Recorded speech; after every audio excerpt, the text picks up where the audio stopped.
Hello, everybody. If it's Wednesday, it's Warhammer, and that must mean it's time for another episode of Warhammer Weekly. Joining me, as always, it's my co-host, it's Tom. What's up, buddy? Hello, friends. Good to see you, Tom. Tom spilled beer all over his laptop like 3 minutes before this show started, just so you know the world we're living in. So even when Tom was like actually super on time, he found a way to ruin it. It's true. I'm on my wife's laptop. my laptop is upside down, draining right now. Get out the rice. All right. So also joining us tonight is, I don't know, the tree man ancient himself, I suppose. It's Tyler Emerson. How you doing, buddy? Mr. Scruby Wells. Doing well. Thanks for having me again. It's great to have you on, buddy. We're going to deep dive tonight into all things Sylvaneth. The Sylvaneth have come roaring, growing back into the meta. I don't know what you want to say. You know what? Here's the thing, though. Okay, I was thinking about this as I was listening to your most recent podcast. Yeah. And you made like a comment of they were really strong and then they kind of went away and now they're potentially really strong again. And somehow you passed that by without a season's joke. Rob Symes with all of the puns in the Warhammer Live shortly after the Sylvaneth book came out. He's ruined me. I can't bring myself to make a single Sylvaneth tree pun. Well, it's not going to happen. Here we are. It's the seasons have changed, and you know the long cold winter for Sylvaneth have passed. Their hibernation is over, and now it's spring, and they're ready for war again. If you want to talk about bias, I'm your man. Sure. or maybe a little talk about ecosystems or outsized impact or 10xing things. Sure. I've got a laundry list that I'm your guy, but not tree puns. Not tree puns. Okay, got it. Well, we'll see how much we can 10x our bias and ask some questions about why tonight, as Absolutely. we will when we get into that. But first off, a little bit of middle class, assessing the middle class. Absolutely. That's important too. Of course. And then, but first, of course, we've got the news. So, Tommy, what do we got? Rumor engine? Yes, we do have that. That is a thing. So I will bring that up. Now, before I bring it up, I will warn everybody that it is kind of gross, potentially, but it's not super bad. It's just a little gross, and we'll go from there. Trigger warning if, like, people pooping bugs bothers you. If you have that very specific trigger warning. Yeah. Lovely. Okay. Do you really think those are legs? No, I don't. But you can see how it kind of looks like that, right? Yeah, it kind of does. Like it's like an at armpit, a glance. Right? Yeah, it's an arm. Yes. An armpit, yeah. This is like this is the muscle underneath your arm, and this is the arm itself. Or so. Yeah. So yeah, good. I don't know, either new Nurgle or some kind of goblin thing. There you go. No, it's a goblin thing because if you look at the head of those bugs. Like, yeah, obviously it's a bug head, but it's very similar to the head on the millipede that's on the goblin grot shaman. Oh, okay. Like it has the pinchers and the little face and all that. Mm-hmm. So like it's like I think that we're like this is why I actually think that you might be wrong about Slanesh last week. Oh, what? Oh, really? Yeah, the things that you're like, oh, these are the same Slanesh, blah blah blah blah blah. You know, yeah, like because they were. Yeah, they were. Sure, you can say that. I'm wondering if that's instead not like if we're not going to be leaning into like the bugs with some of the so like the creepy crawlies, and we'll get like caterpillar millipede things like what we saw small on the grot shaman. We'll get those in large. Sure. Like so the fungoid cave shaman has a big insect thing on him and he's wearing chitinous plate on his back, right? Indeed. So like we could in the grot release, which we've been calling Moon Clan or whatever, it could actually be a sort of new take on all of that where it's more insectoid focused. Like not that the goblins themselves are insectoid, but that they have an insectoid theme. Right. That they have insects, just like they have squigs. They also have like bugs that they've tamed. Sure. Just creepy crawlies everywhere. Yeah. Yes, I'm things sure. things you would find in caves, right? Yeah, sure. Like that would be the rationale. Yeah, no, that checks out. I mean, I think you're probably right. I don't think we're going to see new Nurgle anytime soon, and also the skin doesn't look boiled or pocked or textured enough. Right. It looks like I would say trolls is where I would go with this. Yeah, that was my guess too. Yeah, it could be. That'd be neat if we got some new trolls alongside those gobos. Like- That'd be wonderful. Like the lore being that they like embed these parasitic bugs into the flesh of the trolls, where they grow and hatch, and the regenerating troll flesh feeds the bugs, such that like when they hatch, they come out of the troll and the trolls just heal it up. Yeah. Wow, Yeah, that is probably true and totally horrifying. Yes. You have a very disturbing mind that you can just rattle I that mean- off. I mean, like that's what it is, right? Yeah, Hey, it should be. That's you sold me. That Yep. is maybe the grossest thing I've ever heard. And yep, there we go. That's it. Also, apparently, this is SETI Alpha 5, not SETI Alpha 6. So there you go. Okay. So gross. There we go. All right. So that's the rumor engine. It's probably goblins or trolls, like some related goboid type release. What else Like we it's got? probably like goblins riding trolls or something silly. Have you guys gotten any we have some info events. on when MoonClan might be releasing or whatever it's No. going to be? Who knows? No. I mean, when you just look at the release schedule, right, of like what's coming, one would Yeah. imagine we'll get back to some hardcore AoS releases within the September timeframe, right? Right. Like that's what would make sense, like mid to late September / early November, because there's too much 40K stuff they need. So there you go. Seemed like August 40K, MoonClan September, October, and then Slaanesh and 40K, and then Slaanesh and AoS at the beginning of the year or by February. Sounds like a winner to me. I'll take it. Yeah. Bring it on. The Dark Princess can't get here soon enough for my tastes. Or You had me sold on October. Sure. Absolutely.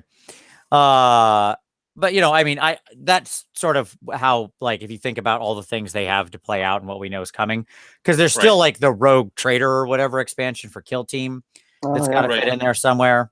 You've got to think about like what they're going to show at Nova, right? In basically 3 weeks ish. Yeah, I think it's actually 3 weeks. So To the J, 3 weeks from now. I'm calling all green skins all the time. And so it'll be the orcs from October for 40K, and it'll be all the grots from AoS. Yeah, there you go. When's Warhammer Fest? Do you guys know? Which one? Isn't there one coming up? The Europe, the Dusseldorf one? Is that what you're talking about? Yeah, that one. I don't remember off the top of my head, but I can get you the date. I was curious. Yeah, maybe that'll be timing. Yeah, something will be released there. I mean, I would imagine they want to, like the Dusseldorf Warhammer Fest, my guess is they'll want to focus on something 40K related. That's like a really big 40K show, potentially. So, yeah. Cool. There you go. All right. Cool. What else we got? Titanicus is coming this weekend. Sure. 290 bones. 290 bones. It'll be sold out upon arrival. Sure. So you need to secure your copy, and it won't be restocked until 2019. So that's the information that we have from distributors.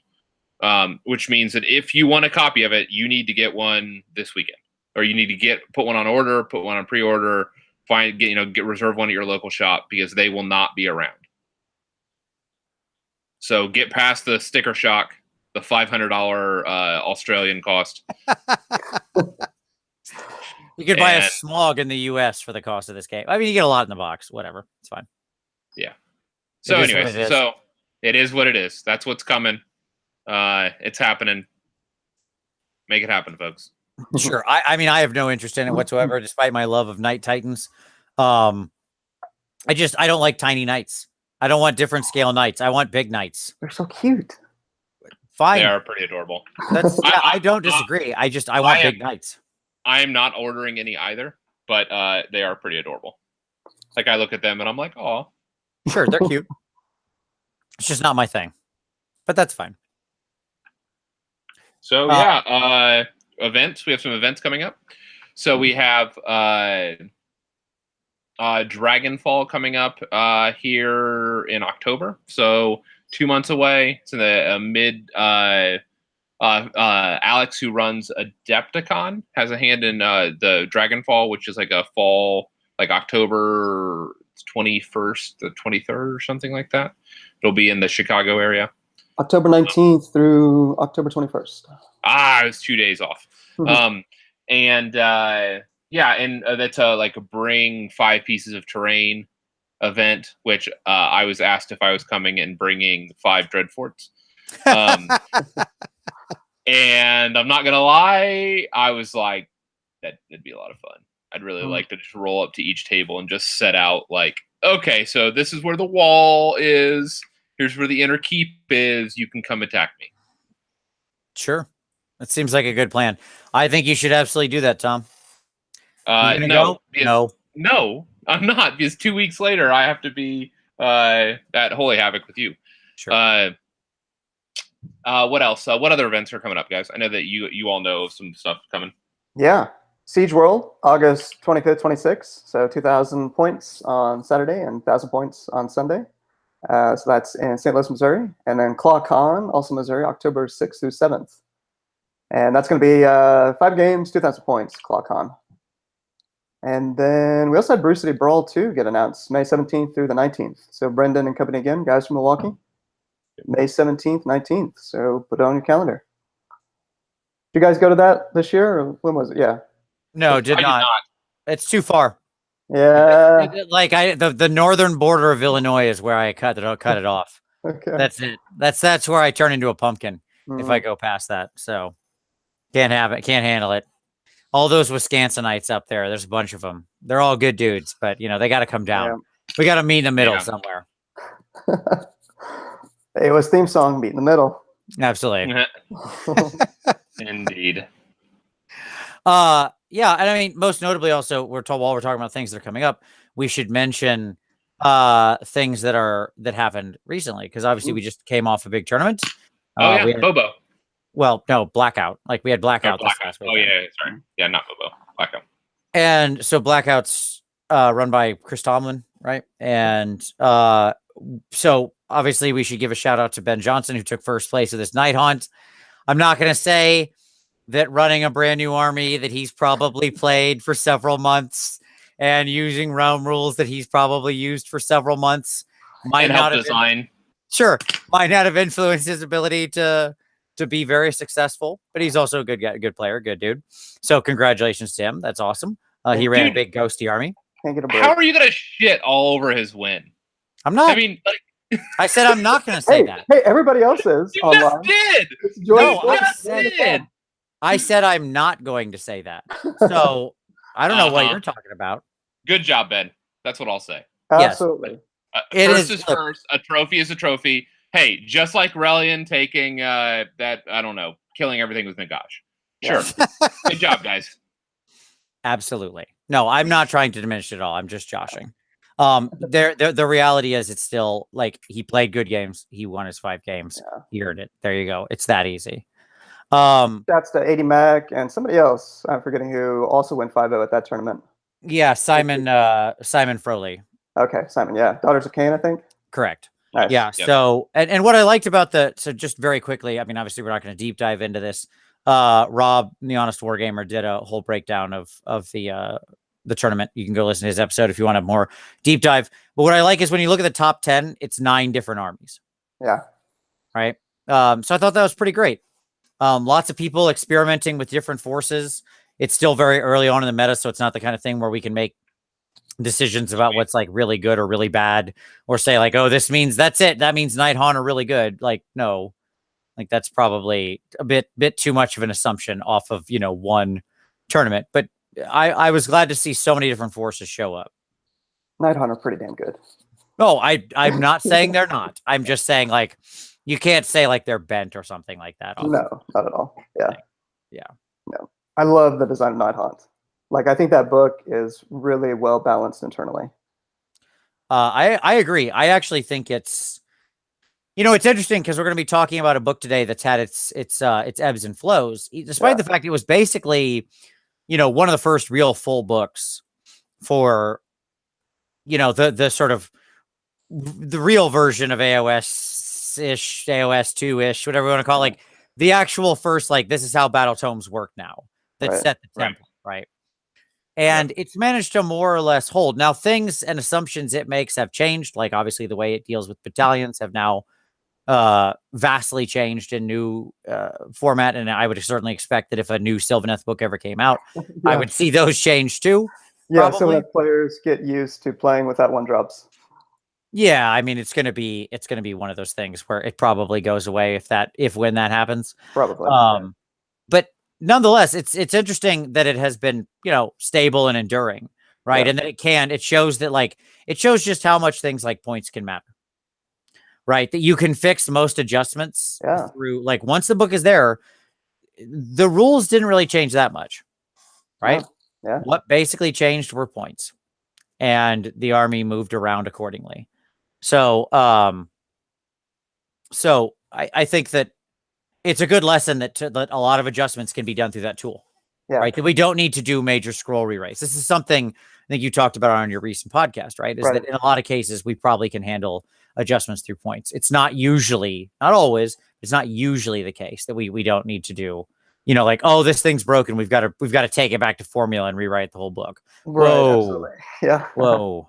Most of the time that's not going to be necessary. And we need to give these things time. And there are some armies out there that do need that, but not all of them. It's the exception, I would say. Not Agreed.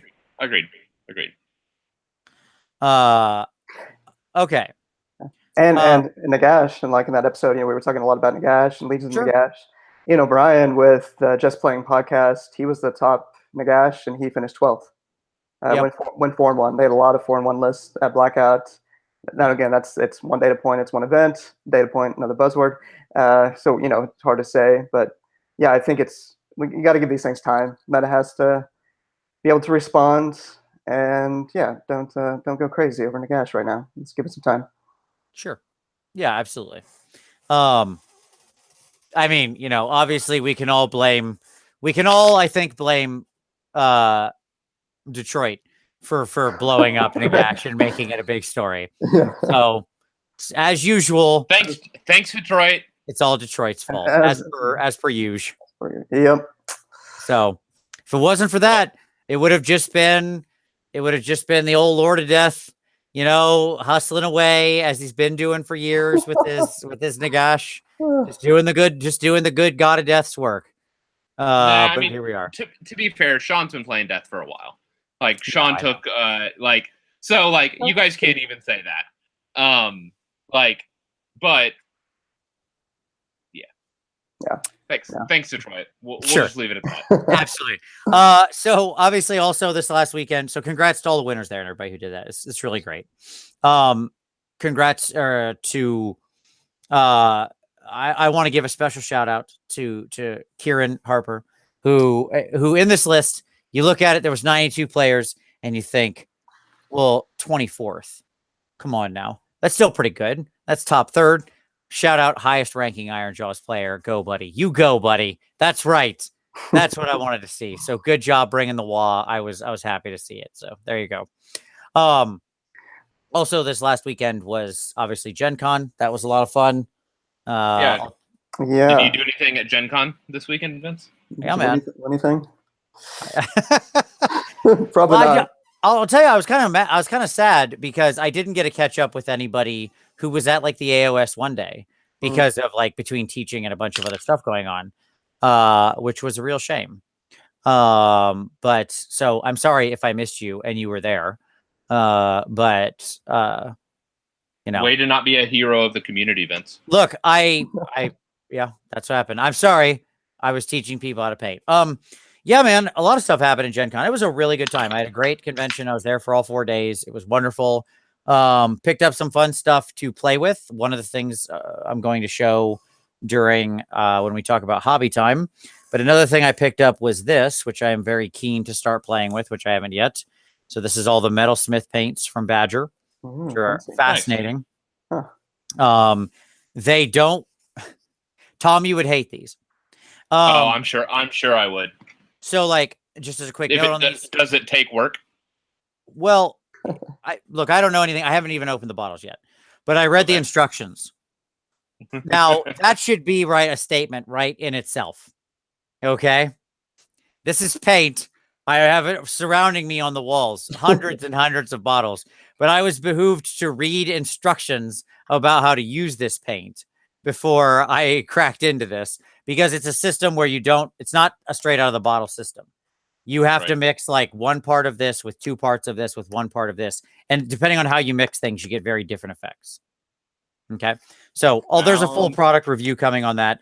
It seems like it's really, really cool what it lets you achieve. So I'll check it out. And it's all airbrush ready and stuff like that. Terrible. Yes, because you can't stand to mix paints for some reason. Nope. The other thing, and yes, what you were hinting at, yeah, it was a great convention for me from a competition standpoint of view. I took 2 of the best in category awards with Ordnance and Diorama, and then I took overall best in show at the MHE competition, which was great. That was with the Redemption engine, the Night Titan with the Canoness. So overall, it was a really, really wonderful competition. I was very proud and very happy and completely surprised, honestly, about that. Shout out to Aaron Lovejoy, who got first place in the painters competition, and Oscar Lars, who got fourth in that same thing with his Gabrielle Scherhardt. I told Aaron I'm coming for him because I was right behind him in second and third. So, but the overall, that was a lot of fun. And also Aaron got best in show for the Ninja Division Chibi painting competition, which is really big. Like, it is amazing. It is like probably the biggest chibi competition, I think, in the US, at least that I know of. And they turn out a ton of chibis there. And so to take, the best out of that is really a great feat. That case was absolutely packed with tiny figures with giant eyes. And his work was really, really freaking great. So there you go. That was Gen Con. A lot of stuff I'm going to talk about a little bit as we go through the rest of the segments, because I have stuff spreading this out. One thing on Blackout. Yeah, I was reading some of the feedback on TJ.community. There's a great thread that Chris Tomlin put up asking for feedback. So a lot of attendees posted. Sounds like for the most part, the realm rules worked out pretty well. I mean, Chris pretty much just went out of the book. I think he, of course, picked the Realmscape features. Right. I heard there were a few spells that were problematic in some of the games. At least some of the feedback expressed that, like Inferno Blades, which a lot of us have flagged as a potential challenge. Double damage on a unit of 30 Witch Elves or whatever. That could ruin somebody's day pretty quickly. And then there were 2 spells, I gather, one in Olgu and maybe in Gairan, that allows you to teleport and then teleport in the hero phase, and then move again in your movement phase. So like you do that with Nagash or something like that, it could have an outsized impact on the buzzer. So yeah, I can't imagine. Yeah. Somebody who was Valotron asked in the comments about, was there a best painted army? I have no idea if such a thing existed for the AoS tournament. I'm not sure. I didn't play in it. But for the MHE, it was like, it's the MHE competition's a traditional miniature painting competition. So there's a unit category, but there's not a like an army or anything. It's not an army painting competition. It's not connected to any tournament. So, all right. So, any other news, Tom? I think that's everything, right? Yeah, I think that's everything. Cool. Let's talk about some pick of the week. Tyler, what would you like to share with everybody? Yeah, so on events, I mean, hopefully everybody knows about it at this point, but be remiss if I didn't mention. So Dan Street, AoSshorts.com, Dan and I worked together to put up AoSEvents.org. So if you got an event coming up, send an email to Dan, aos.shorts@gmail.com, so we can put it up there. We've got events from all around the world, US, UK, Australia, etc. So definitely check that out, aosevents.org. And then Chuck Moore. So Chuck put together a write-up of Vince's favorite goddess, the greatest god in Age of Sigmar, obviously. A Loriel the Everqueen, and it's brilliant. It's an amazing post. Vince, I'm sure you've read it and just really devoured it. In detail. Couldn't put it down. Yeah. Figured, toilet reading. Absolutely. You're exactly correct. Oh, crap. I kind of walked into that one. I totally did. Tyler, I just want you to know, I'm going to publicly say something here. Yeah. I know you can say all this. I have such a massive revenge plan for you on this. I'm not going to share anything about what it is. I just want this hanging over your head like a sword of Damocles. It's a thing I've literally been planning for 3 months. If you've ever seen like the Halloween episodes of Brooklyn Nine-Nine, that's what we're dealing with here. Oh boy. Okay. I don't know when it will come to pass, but I have been carefully laying this out for months and will continue to work on this for more months. And when it comes to pass, I will crush your soul. I will crush your soul. All right. At any rate, please continue telling me about this great goddess of yours. Tom, should I actually be worried about this? No.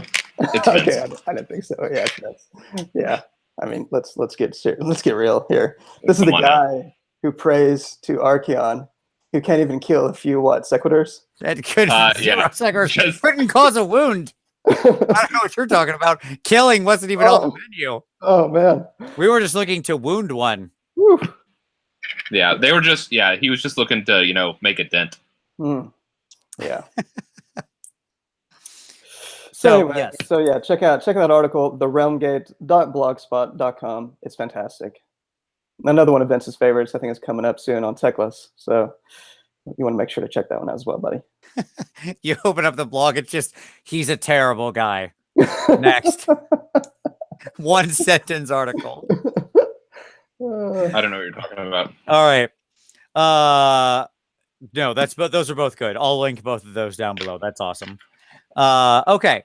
Tom, what about you? What are you sharing? I want to promote it was open on my other computer, which is now Beerlog. There's a local podcast that is a bunch of folks here in my Lexington area, and it is called.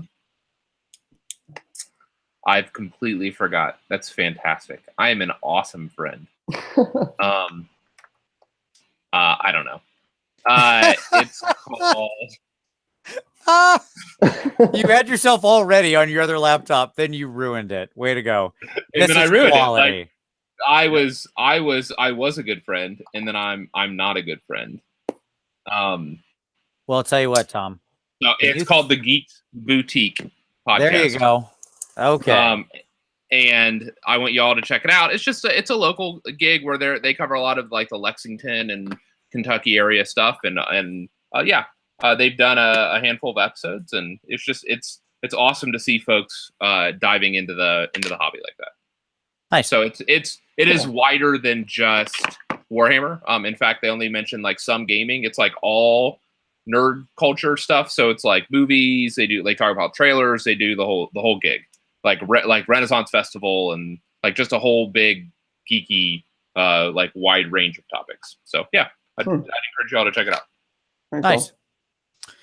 So my pick of the week is going to be very unusual. I'm not going to pick a podcast or anything unusual. Instead, I'm going to share something that I got at Gen Con, and I'm pretty excited about this thing.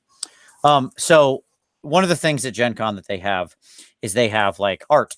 You can buy, like they have artists there and stuff like that.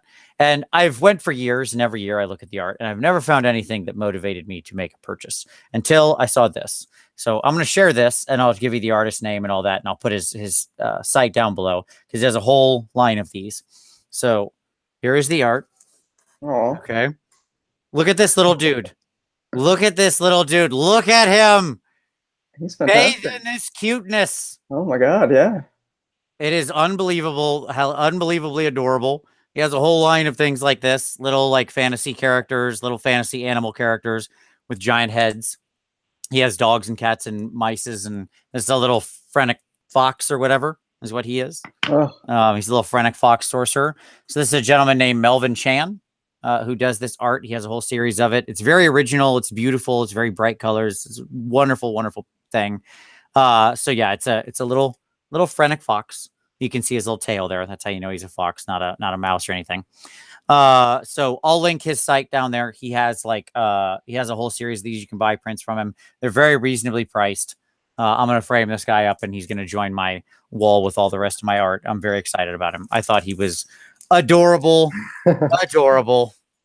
So, Rob would love that. Rob is all the time talking about what is it, Redwall, the children's. yeah, sure, series? absolutely, yeah.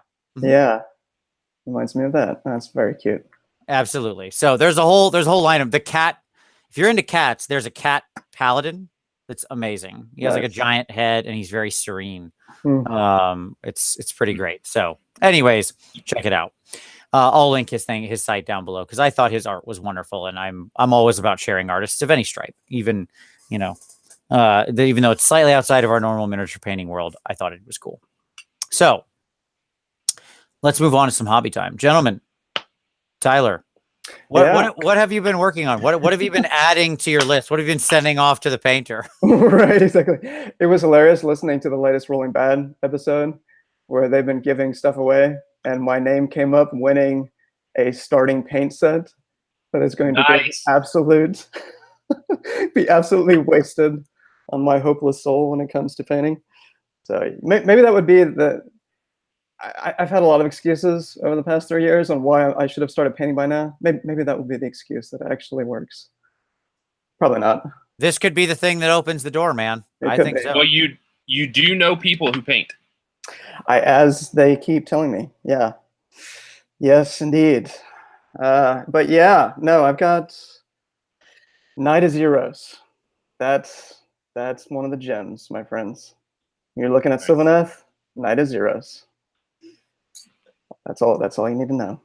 All right. So you have a new knight, a new lantern knight out at the painter. Gotcha. All right.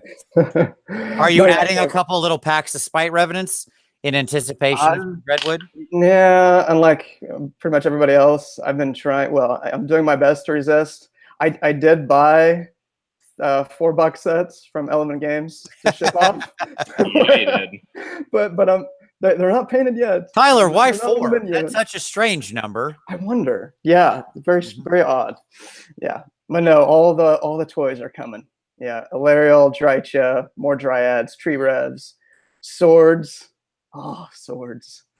Burn up hunters with swords. We'll talk about that when we get there. I heard you repping this. I'm interested to hear your discussion on this one. All right, we'll go for it. Tell us the prime time. He's coming. Well, obviously, yes. Prime time is everyone's favorite ally.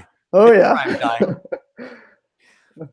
So we can look forward to seeing a lot. Now, where are we going to see you showing up next? What's your next tournament you're going to? So I was hoping to make an Iron Realms, but family stuff came up, so I couldn't go to that. Let's see. That happened. Oh yeah, that happened this past weekend, we should say. So Ken Eubanks, the guy who runs Slobberknocker. Yes. Every year in Oklahoma. So Ken, which is coming up in September, I think. And definitely check that out, slobberknockergt.com. So Ken's a great dude. I got out to that last year. Really awesome event. He won Iron Realms with an Nagash list.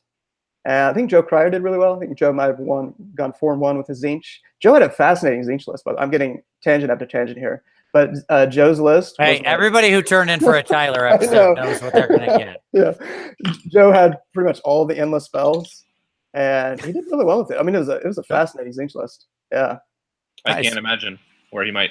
Yeah, where you might. Sure. Weird. Yeah, somebody who may give Joe some list ideas. Yeah. No, that was all Joe. That's not me. Okay. I'm not going to take credit for that. Very good. I don't think you want to take credit for that. I don't. I mean, I will say that there are some lists that are really good with lots of endless spells, and I think Zinch is one of those. Yeah, that was cool. Seems solid. Anyway, yeah. So Slobberknocker, Siege World. I'm gonna try to get to a lot of events. ClawCon. I'm not gonna make Nova. Wish I could make Nova. Chuck's running. Should make Nova. I know. Are you guys gonna be able to make it? I mean, I'll be there the whole time, dude. Okay. I'll be there from Wednesday until it shuts down on Sunday. Yeah. Carry around all of your awards that you can barely fit into a photo. Why would you say such terrible things? That's horrible. Thanks for the curse. I look forward to walking away with nothing now. Thanks, Tyler. You are No, welcome. but obviously I am going to compete in that. It's one of my favorite painting competitions that happens in the US. So I'm looking forward to it. And by the way, I expect it to be an extremely tough competition this year. Yeah. So I will not be surprised if I walk away with nothing. That would be absolutely appropriate. So there we go. Tommy, what's on your desk, buddy? I'm attempting to learn how to green stuff. Okay. And it's not going so well. Okay. So that's happening. And then my witches are basic. My first round is basically done. That's why I'm learning how to green stuff, is that I'm trying to figure out how to do their bases. But yeah, don't you just put green stuff on the base and then use the roller over the top? Yeah, it's not working. I don't know. We'll talk about it later. Okay, sounds good. Sounds like you need some Vaseline. I have some. See. Well, there you go. I don't know what your problem is then. Yeah. As for myself, I am very excited by what I'm working on. I'm gonna make all the Tomb Kings out there jealous with this one. So, if everybody, people may or may not know Ben Cantor, who's a great painter. Oh yeah. He took 3rd overall at Crystal Brush last year with this bust right here. I think I know. I will share it real quick so that everybody knows what I'm talking about. With this guy? Yeah. Or not bust, sorry, with this diorama. But I apologize. Getting ahead of myself. Okay. So this was his diorama, which is 3rd overall. It was absolutely gorgeous. Ben is a true master of light manipulation. He does Ben has only been painting for 2.5 years. But he's the one that did the Slambo, right? He did the Slambo, yes, very famously. Did the very reflective Slambo as well green, as the green Slambo. No, no. This is his. It was amazing. Oh yeah, okay, I've seen that one. Yeah, as well as this was his as well. The girl walking out of the game. Right. Okay. So, anyways, so Ben did this piece, and Ben had a bust commissioned of the guy up top. This Tomb King dude here with this giant blade. I don't think I actually like him on this base because it's weird. The universes don't work together. Like, why is whatever? But so I'll probably pop him off this little base. But I absolutely love this guy. So I just started working on him. We've got some of his skin done there, and we're going to work him around. This is going to be a fun process. This is going to be an example of environmental lighting because he's going to be lit from here, from this angle here. So like you can see where there's a lot of yellow and orange when you look up like that. But if you look at that side, it's not there. It's not present. So anyway, this one, I think he made like 10 of these. And I bumped into to Aaron at Gen Con, who was like, hey, you need to go hit up Ben because he's got like 1 left. So I immediately texted him and said, I'm number 10. Give it to me. Give it to me now. So I'm super excited about this guy. I'll take this one to Nova too. So that's part of the goal here. I did not have a bust yet for Nova. So I'm excited about this guy. He looks very Cetra-ish. That's what he is in my head. In my head, he's Cetra. Sure. So he is the imperishable one. So that's what I'm working on there. I also got my Warlord prepped up for Holy Havoc, but I'll leave that to the side for now because I'm not going to be able to work on her for the week. Okay. So guys, you want to talk about some trees or what? Yeah, I think we need to slow it. I feel like we're on way too fast of a pace here. We need to slow this down. You mean a normal show? Yeah, no. Yeah, way too fast here. Sure. It's the news. It's the news's fault. Well, like this silence in the news can mean only one thing, that soon the deluge begins. Like I would say roughly 3 weeks from now when there's a news explosion. And by roughly, I mean exactly 3 weeks from now at almost this exact time of day. After we finish the spoiler event at Nova. Anywho, so let's talk about these trees, yo. I thought we would start with a little bit of a overview, a little 40,000 foot overview of where they're at. Why are the changes? Why did they come back in? Do we think they're good? within the scope of AoS 2. And here's my opening gambit. Tell me if either of you gentlemen disagree with me. My opening gambit is the Sylvaneth, due to a host of small changes we'll talk about, are actually, I think, highly competitive and have easily moved their way back into the top tier. I do not think that they are some kind of skewed army or anything nonsensical like that, but I think that they have a host of interesting and very potent options that people are going to unlock over the next couple months, some of which are already fairly well known. I think some of which are yet to be explored. That's my opening statement. What do you gentlemen think about that? What do you think, Tom? I mean, I don't disagree with that. Like, I think that they're really good. I think that they're going to be on top tables, and people are going to have a solution for them and know how to play against a Dreadwood. And I think they're going to ruin the day for some new gamers. I do. Like, I think, and not just Dreadwoods. I mean, I think, and just in general, the play experience will not be a good one when they lay down a bunch of trees and it's like, oh, sorry, you don't have line of sight and you don't have a counter for this. You haven't prepared for this, and it'll just be a bad game experience. So okay. I don't think that'll be across the board, but I think for players that have not played them, that don't know what their new capabilities are, I think that it's going to generate bad play experiences. We obviously need to talk in detail about the line of sight blocking thing. I don't know if you guys want to do that now. I have some other. We'll save that for a moment. We'll leave. Yeah. I want to leave that for to its own sort of thing. Sure. Yeah. So what about you, Tyler? What's your overview? What's your general feeling about it right now? Yeah, so they were definitely top table competitive in GH16. They also had clear counters. I mean, Mortal Wounds was the obvious clear counter. Now, Mortal Wounds is a counter to a lot of armies, as we know. Sure. It's just the factors of all else equal, they tend to be a low model count army, and pretty much they lack any kind of mortal wound protection in the army. Sure. There are some exceptions to that, but that's the general rule of thumb. So combine all that together, they definitely had counters in GH16, but I think, yeah, they're squarely back there where they were in GH16. They're top table competitive. They can absolutely be beaten by, in my opinion, by a considerable number of armies. I mean, we could go through the range of what I think are tough matchups.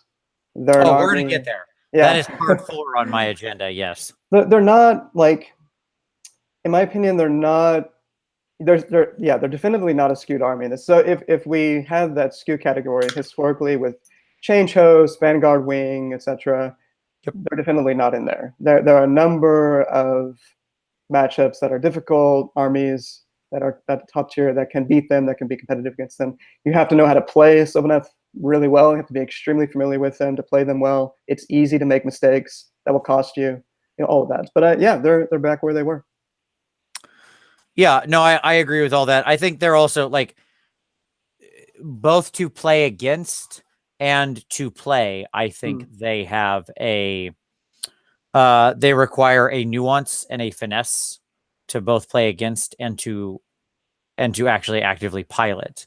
Yeah. Because I think when you make mistakes, it can be quite costly with that army. You have some components of your army that are quite fragile. You have some components of your army that are quite dependent on certain synergies. And if you screw those two things up or sacrifice a unit when it didn't need to be sacrificed, you can find yourself on the back foot quite quickly.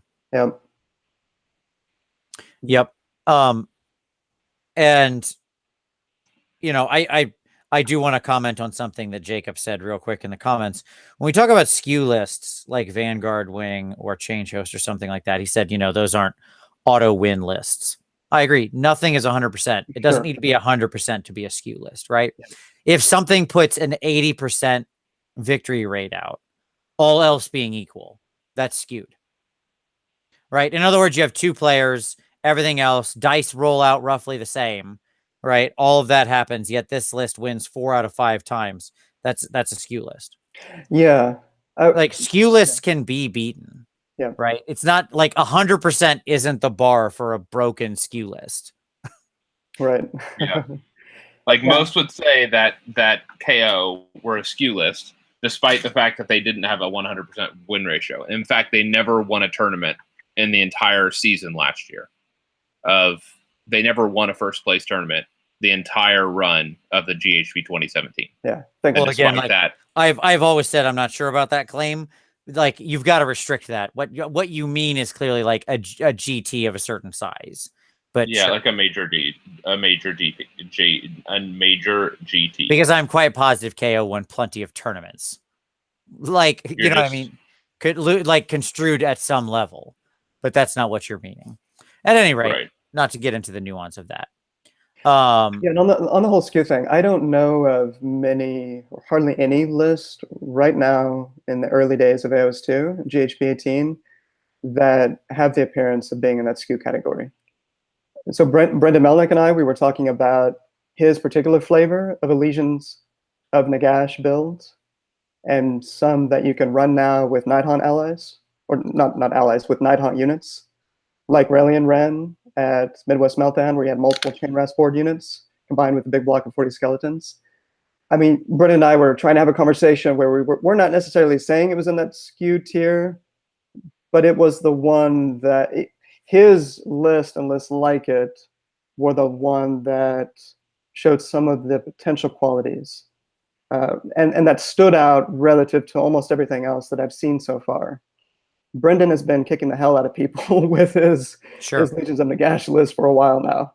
And anyway, so that, yeah, so I don't know of hardly anything that is definitively in that tier right now. No, I don't think we can say we do, because it's just we don't know enough to say that right now, right? Right. Like that's way too much of assuming facts, not in evidence, as it were. Yeah. So, okay. So I think we all generally agree that Sylvaneth are in a pretty good place. They're highly competitive right now. And, you know, despite all the talk about, we'll get into the Dreadwood thing and stuff like that when we talk about battalions, because we're gonna jump into that here eventually. And I have some thoughts about. We're gonna walk through it in detail since it's popular right now. Mm-hmm. And so if we can at all help people not have a bad play experience with it, then let's do it. But I do think that won't end up being the winner at the end of this, and I'll talk about why. All right. So first, though, I want to get into before we get up to the level of like battalions and stuff like that. I want to talk about units in the new meta. All right. Mm-hmm. So some points moved around. We had some summoning changes, right? We had some little rules modifications. So units in the new meta. What do you like? What don't you like? And so this is where you can start talking about your ridiculous love of swords. Sure. Okay, so some of the changes. Kurnoth Hunters, their Envoys of the Everqueen ability got changed. So previously, folks would usually run a Tree Lord Ancient with He the Spirit Song command ability. That would allow Sylvaneth units within 10 inches of the Tree Lord Ancient to reroll ones to save. Now, every Kurnoth Hunter unit in your army would always get that, regardless of where they are on the board, and they would bubble it out, beacon it out 8 inches. Now, with the updated version, you have to either pick the Tree Lord Ancient to beacon it out 10 inches, or a single Kurnoth Hunter unit to beacon it out. But you don't get both, and you don't get multiple Kurnoth Hunter units. So that's a bit of a hit in that regard. What do you guys think about that? I like it. Yeah. I like it a lot. I hated it before. I hated. Yeah. Anything that encourages decision making. Yeah. Is positive. It drove me nuts that they had this weird like Protoss pylon function to them where they're just like, and I'm just like, all right, sure, everybody in your army gets everything all the time. Yeah, why not? Yeah. Pretty much the whole army would get reroll ones to save. And then, of course, Kurnoth Hunters in combat, they're rerolling saves. Right. So, yeah, saves in general. Yeah, so I think that's a reasonable change. Now, actually, I mean, that adds on to outside of the obvious null roots and households, the Tree Lord Ancient, I think, has it. I think for top-end competitive Sylvaneth list, you're not going to see the Tree Lord Ancient as much as you did in GH17 or GH16. There are a few reasons for that. Of course, the command ability now, actually, that's not even the main point. Because artifacts, realm artifacts, Spirit of Durthu has gone up clearly in value because of the addition of realm artifacts. Yep.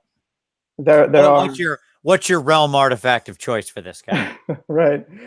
So the top choices are, in my opinion, Gyre Strike, Ignax's Scales, Ethereal Amulet, You should And- say what those things do real quick. So Gyre Strike. I know what they do, but everybody else might not. Gyre Strike is +1 to hit and +1 to wound, Yep. always in combat. So you put that on his sword. That does Makes him actually not a swingy, ridiculous. Makes him reliable. Yeah, Right. like or more reliable because that dude is well known for showing up and being like, "I could do so much damage. Oh no, I did nothing. Oh, Absolutely, Oh. yeah. Okay. So Gyre Strike, Ignaxis Scales is a 4-up Feel No Pain or Ward Save, whatever we want to call it. They still haven't given us an official term. I like Feel No Pain because pretty much everybody knows what that is. So 4 Feel No Pain against mortal wounds. Yep. That's pretty amazing. Ethereal Amulet, so 3-up, ignore rends, 3-up save, ignore rends. So reroll saves a 1 potentially, either through Mystic Shield or the Ancients, Heed the Spirit Song. So that's amazing. And there's another one that I'm forgetting that's also really good. What am I forgetting? I think there's another one. But yeah, so Spirit of Dorothy, I'll think of it here in a minute. Spirit of Dorothy has definitively got up in value. Sure. Is anybody putting the -3 rend sword on him to make him more reliable in that regard? I haven't seen that yet. Oh, I just realized what the last one was. Yeah, I haven't seen that yet. I mean, you could maybe make a case for Sword of Judgment if you're feeling lucky and rolling 6s. I don't buy it. But The problem with the -3 rend sword for him is he's already at -2, so he's already clipping through so much. It's just not as much value. yeah, I agree. And Sword of Judgment, that's the D6 mortal wounds one on 6s. On 6s, yeah, against heroes and monsters. Monsters, yeah. So he gets plus D3 attacks when he's within 3 inches of a wildwood. So yeah, if you're feeling lucky, Yeah. you're a gambler. I mean, you want that on somebody with bonuses to hit, and the problem is that he's not packing those. Yeah, exactly. Yeah. The last one is Doppelganger Cloak. Ah, yes. Okay, sure. Oh, yeah. Like we've seen with the Order Draconis list at Bobo, with what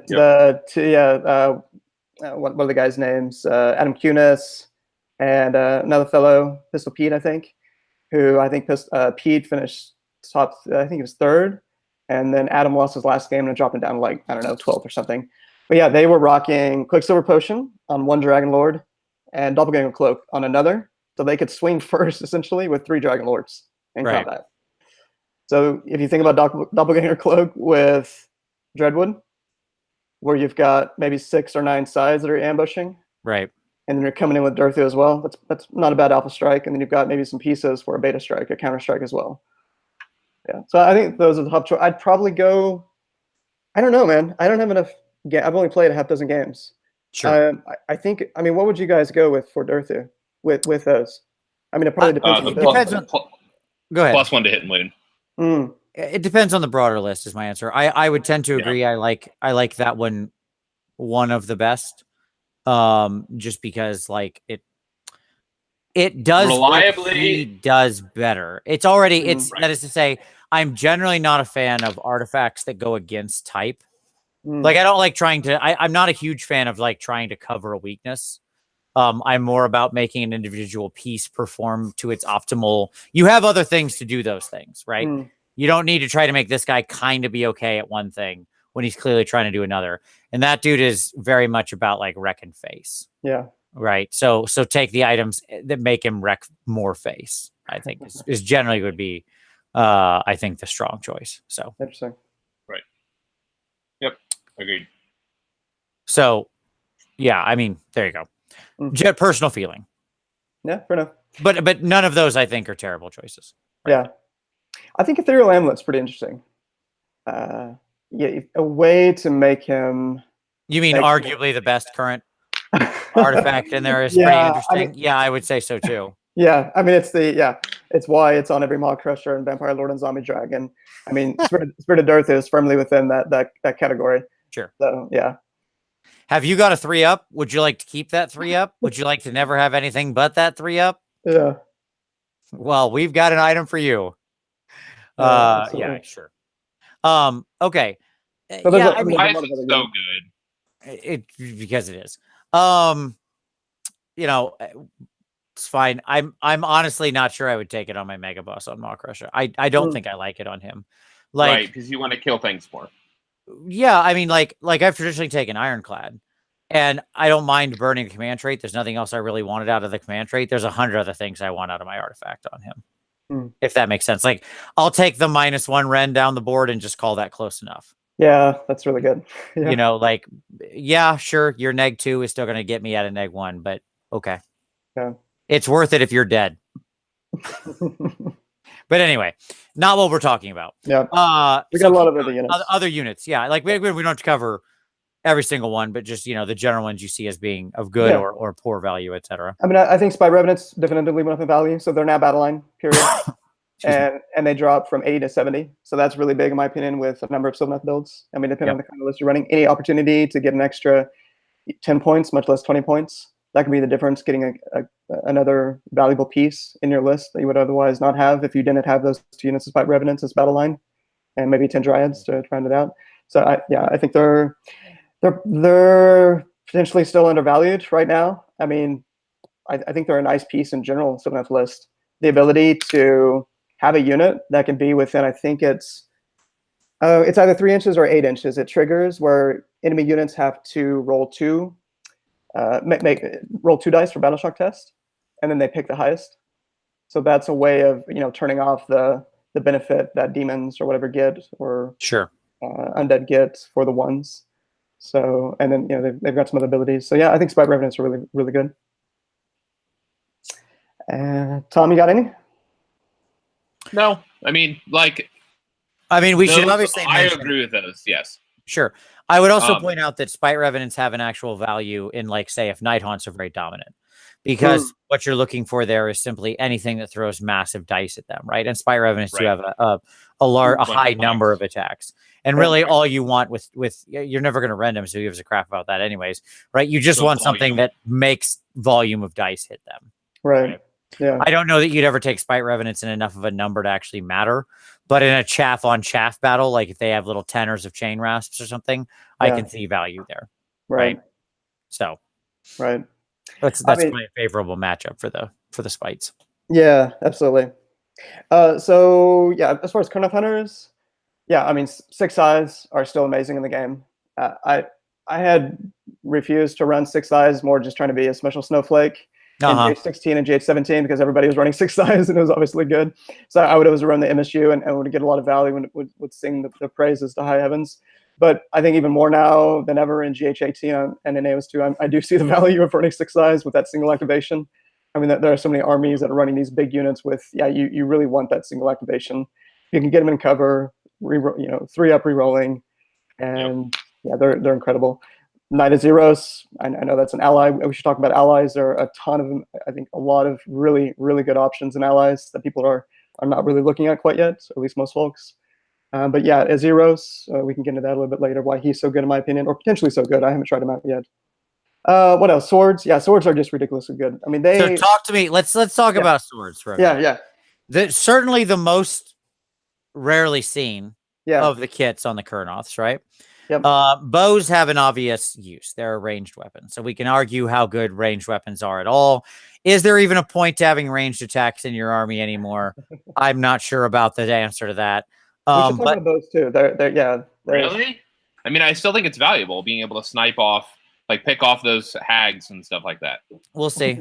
I'm not sure it is, but okay. You're going to be rolling 5-ups, except for your champ will be rolling 4-ups. So that's the obvious problem there. Sure. But you have to get 2 shots through? Yeah, that could be fair. But yeah, maybe it's D3, okay. Yeah. Whatever. I won't that's a different discussion of do ranged attacks even matter anymore? Yeah. But real ranged attacks, you know what I'm saying? Not like an incidental, this melee butt kicker happens to have a 1 attack, shoot 8 inches, yell at you real hard thing. Right. So, but bows have their own obvious use. They are the projection of power, right? Yeah. And scythes are obviously at -2 rend and D3 damage. It's a pretty obvious. Anytime you see those two things traveling together, you say to yourself, okay, we've got something worth looking at here. Yeah. With swords, it's the same 3-up, right? To hit and wound as the scythe. Shorter range, 1 inch instead of 2. Yep. Which probably doesn't matter unless you're running 6. Like on a 3-up, that's probably not that big of a deal usually, but whatever. Could still matter sometimes, I guess. And then -1 rend and a flat 2 damage. Now, you get 1 more attack with them, right? It's 4 attacks as opposed to 3. Yeah. Okay. So sell me on these swords, Tyler? What have you Excellent. figured out about swords that nobody else sees? Well, it's not even really that. It's just it's a bit of an oddity in the Sylvaneth community that we haven't seen more value of the swords earlier on. Now, I think the reason for that is because scythes had an obvious role, particularly running them in 6 for that single activation with a 2-inch reach, Sure. Yeah. and then bows as a projection of power. They had a clear role as well. So I mean, those two seemed like clear winners over the swords. But I would argue though in GH17 when we had more of a horde, I know we can go back and forth on the horde matter or not, but we had more hordes than we did in GH16. I'll grant that. Yeah, more light armored, big units, mass reg units. Can you speak into the camera, into the microphone a little bit better? Oh, sorry. Vince? No, No, not you. He's Okay. being funny. Horde meta? No, I didn't say. Was this- I did not agree with that. I said we had more hordes. Sure. Okay. Woo! We have more spellcasters now, or whatever. But like, we have more things at all points in time. Whenever those things happen to be roughly popular, doesn't mean it defines the whole meta. At any rate, please continue, Tyler. Yeah, so we have a lot of armies that I think are going to be running these big blocks. So Daughters of Cain, Mm-hmm. Legions of Nagash, Sure. Night Haunt, etc. Chaos Marauders. We just heard about 80 Mac running 2 blocks of 40 Marauders each, like hitting on 3s, rerolling, wounding on 2, something nuts. So I suspect that a lot of armies that are going to compete on top tables are still going to have big blocks. And that's certainly where the obvious value of swords come into play. And in addition to replacing bows in Sylvaneth list. I mean, I don't like this working conclusion right now that bows don't have a place for the most part, but I keep coming to that conclusion. Sure. But I do want to talk more about it because I'm not totally convinced yet. But anyway, so like 6 sides and 2x3 swords, that's pretty phenomenal in a list. I mean, it gets down to a lot of details. So in part, one of the main play styles of Sylvaneth is you do a 1-drop, you get your Wildwoods down on 2 or more objectives, and then you teleport your 1x3 Kurnoth. Previously, those probably would have been, scythes or bows, but now those can be your swords. You get them in a 3-up rerolling. That's going to hold up to a lot of units that are even coming into them without a screen. Sure. Maybe you can put up a screen. But anyway, 4 attacks, 2s to hit, 3s to wound on the champ, 2 damage each. That's the champ alone is going to tear through a lot of these big units with poor armor save, much less 2 others coming in with their 8 attacks total as well. Just in my experience, the damage output is quite significant on just 3 swords. So I mean that's part of it, I would say. Okay. Interesting. This is the thing I want to watch. I want to see if more people go your way. I'll be interested to hear your results of it because I assume you're gonna run more swords. You're gonna basically take this list for a pace. Absolutely. Yeah. I'll be interested to see your feedback on it. I think the math on it is that on anything, a 3-up save, I can't remember what the math is on a 2-up save. I think it's fairly close size, or no, maybe size are clear winner. If Sean, he would actually probably know this if he's in the, or Relian, they might know this if they're in the chat. But yeah, on a 3-up save or worse, swords are definitely better with their damage output. Okay. All right. Interesting. I'll openly admit I've never run the math, so I don't know. It's just it's sort of been one of those things that's just been kind of prima facie knowledge. Yeah. Right. Of like, this is the not good one. Right. Right. I've got to let somebody in. I'll be right back, guys. You go right ahead. All right. Well, I feel while he's doing that, I feel we'd be remiss if we didn't mention, the change to a Loriel, right? Who obviously now shows up and brings friends. Like right a away. lot of friends. Sure. Like she can show up and drop a Tree Lord or 3 Kurnoth or, whatever. So obviously that's a fairly potent ability as she can just be like, and these are here now too. So, that's a pretty great tactical flexibility. I was just discussing that despite the joke of it all, we shouldn't leave without discussing Loriel. Tyler. Oh, sure. Yeah. Right. Because obviously she can just show up and be like, by the way, these friends are here too now. Right. Right. So based on whatever you need, like that's the selling is that it's Like, what do you need her to bring? Yep. And she has that thing. 20 Dryads, or 10 Tree Revenants, or a Tree Lord, or 3 Kurnoth Hunters, Yep. or I believe a Branch Witch as well as one of the options. Yeah, so I mean, it's a pretty good extra amount of stuff she can suddenly walk on and just drop. Yeah. Right. Around her. That can be, depending on where she's placed, could be, extra screens for her, could be extra hitting power for her, depending on what you're trying to accomplish with her at that moment. And at the same time, she's also a quite potent spellcaster in a world where where the value of magic has upped. Right. Yeah. Yep. Okay. Cool. Any other, for me, a couple other units that we should mention that just kind of stayed flat, but are still worth mentioning. Tree Revs, I think, still absolutely solid, still an MVP just for their movement capabilities, right? Ending up playing that heart render role. I can't wait for the epic clashes between 5 Tree Revs and 5 heart renders, just slapping at each other pointlessly at various points on the table. That'll be exciting. That's while the real meat of the army fights somewhere else. Right. And then, I think Dryads are what is your list run as far as Dryads? Theoretically the core of the army. Yeah. Right. And yet their value has always been highly swingy, sort of based on the way you composed your force. Right. So where do you currently stand on Dryads? I don't think we could ever call them bad, but where you're feeling about them right now? Yeah, so in GH17, we would often see at least one big block of 30 for 270 points. Sometimes we would see the Sisters of the Thorn with Shield of Thorns. Even sometimes we would see 2 blocks of 30 Dryads with Sisters of the Thorn for the Shield of Thorns, doing the Mortal Wounds back. You could get it to where you could do Mortal Wounds back on a 4-up, and they would be getting a save of 3-up. Reeling ones with the True Lord Ancient in there, so very solid.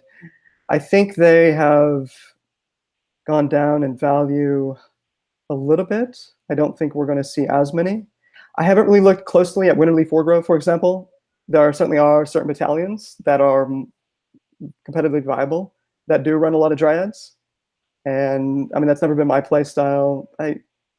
But yeah, that could be worth a look. Like, I wouldn't be surprised to see a Winterly Foregrow doing really well with a ton of Dryads. Personally, I've always ran 2x10 and just use them for their optionality. Screens, objectives, keeping one off the board, and the 4 spirits, bringing it on late game. They're just utility pieces for me. They would never do anything in combat, but yeah, they would just keep the big things alive, keep them safe to counter-strike. And I still see them at role. I think a lot of lists might just run 10 Dryads and maybe 5 True Revs and 5 Spites, but some lists will run. I could certainly see some lists run more. I do think 20 Dryads coming from Loriel will be a common choice. Like, to me, it's not just the 3 Kurnoth Hunters. Like, those will be the 2 main choices: 3 Kurnoth Hunters or 20 Dryads. Right. I would agree with that. Yes. I would agree. Yep. Yeah. Tree Lord. Tree Lord, really? I mean, I'm curious what you guys think about the Tree Lord. He's a tough one. I mean, to me, he has always been at the top of the list of I'm not interested. Like, I wasn't interested when Kurnoths were at 220, and I'm sure as hell not interested when Kurnoths are at 200. The only reason to be interested in having a True Lord in your collection is if you're going to tournament and you need to play Duality of Death, 3 places of power, and is there another one that I'm forgetting where Behemoth matters? Yeah, but I'd still probably stick somebody else on a point. Like, I don't think I would put him on a point. Well, yeah, I mean, mainly maybe Duality of Death. If you want to have if your list needs an extra Behemoth, then that makes more sense than your other options. Yeah, and Duality of Death, or maybe a 3-place. Yeah, 3-place powered, actually. Yeah, it would just be Duality of Death, I think. My answer is he's duplicative with other units in the army. There's nothing taken in the void. There's nothing bad about him. Right? Like, what I mean is, like, if you just look at him alone, given what he is and how much he costs and what he can do, he's fine. Yeah. Right? Like, there's nothing innately wrong with him. It's not bad. Right. It's just he has no purpose on his own, given the other options you could be taking that fill a similar role. Right. Right. Especially in the point range that he lives at. Like, the rest of the stuff isn't that far away, or those points are probably better spent. So what do you guys think he should be pointed at? I don't know that he should even be changed. Maybe down 20.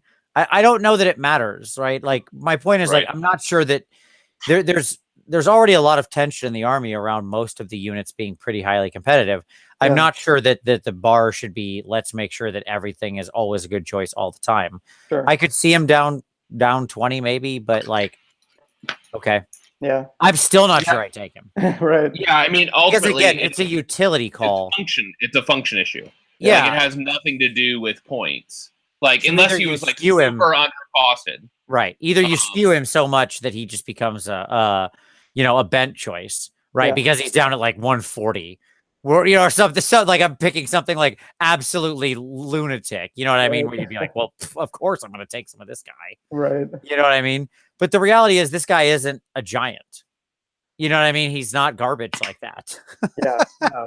Yeah, You know, right. he doesn't belong down in that point range. Yeah. And so there's just it's a question that like the army, especially armies where they were inherited, right? Like some part of Sylvaneth and a lot of these legacy armies, they come from the old world, and the old world had duplicative unit choices, right? Or something like that. This guy is like his utility I'm going to be hard pressed to ever figure out what his role is in this army unless they vastly changed it around in some way. Like if they changed his war scroll to give him some kind of other weird purpose, then that would be the answer. Right. Right. Because I don't think he really needs to be points to fix. Right. It goes back to function. Like if there's a function, then yeah, like he's usable, but he doesn't bring anything specific to him. I think he'd have to be pointed at 180 to see him commonly enlist. Or maybe not even commonly, but to see him list, I think he'd have to be at 180. Yeah, which is madness. Because, like, Yeah, again, that's 10 points more than a regular giant, which is a piece of crap compared to this dude. Yeah, that's not an answer. I agree. Right. Yeah. Like that would be him super competitively costed. Yeah. All right. Yeah. But yeah, I mean, just close up. Drycha's still really good. Like for a lot of different reasons, she still has a place. We haven't even mentioned branch wraiths. I mean, obviously branch wraiths, summoning dryads. Yeah. Pretty much just use your branch witches as branch wraiths now. I don't know why you're going to be running branch witches unless you're running null root or household together or household by itself. Not a lot of point. And branch wraiths have -1 to hit built in within 3 inches of wildwoods. Now lookout serve, they're a built-in -2 basically, -2 to hit. And yeah, so what else? True Lord Ancient, like I said, I think they've gone down in value. Most of my lists that I'm running outside of null root or that I'm looking at running don't have a True Lord Ancient. Like it's Alariel, or it's Alariel and Drycha, or it's Spirit of Dorthu and Drycha. It's things like that. Sure. And then what was the last one? I think that's about it. Oh, bows. So yeah, real quick. Let's talk about bows. So let's assume that we're playing that line of sight is going to be blocked by wildwoods. Sure. So that means there's going to be some hit that Sylvaneth armies will take. A lot of people would just simply plop their 3 bows and a wildwood in the middle. Right. And obviously that, which they that can ain't working. still do. They just have to be within 1 inch of the edge of the forest. Then other things can see them too. Yep. Right. Right. Like, No, and that's okay. But what I'm saying is you can still have line of sight and shoot things. But if you need to cut off line of sight, you can also do that too. Sure. Like, but it's the sword does have a double edge to it. You can argue it's less sharp on one side, but the reality is you're just as often going to find too much of that woods in between you and who you want to shoot. Right.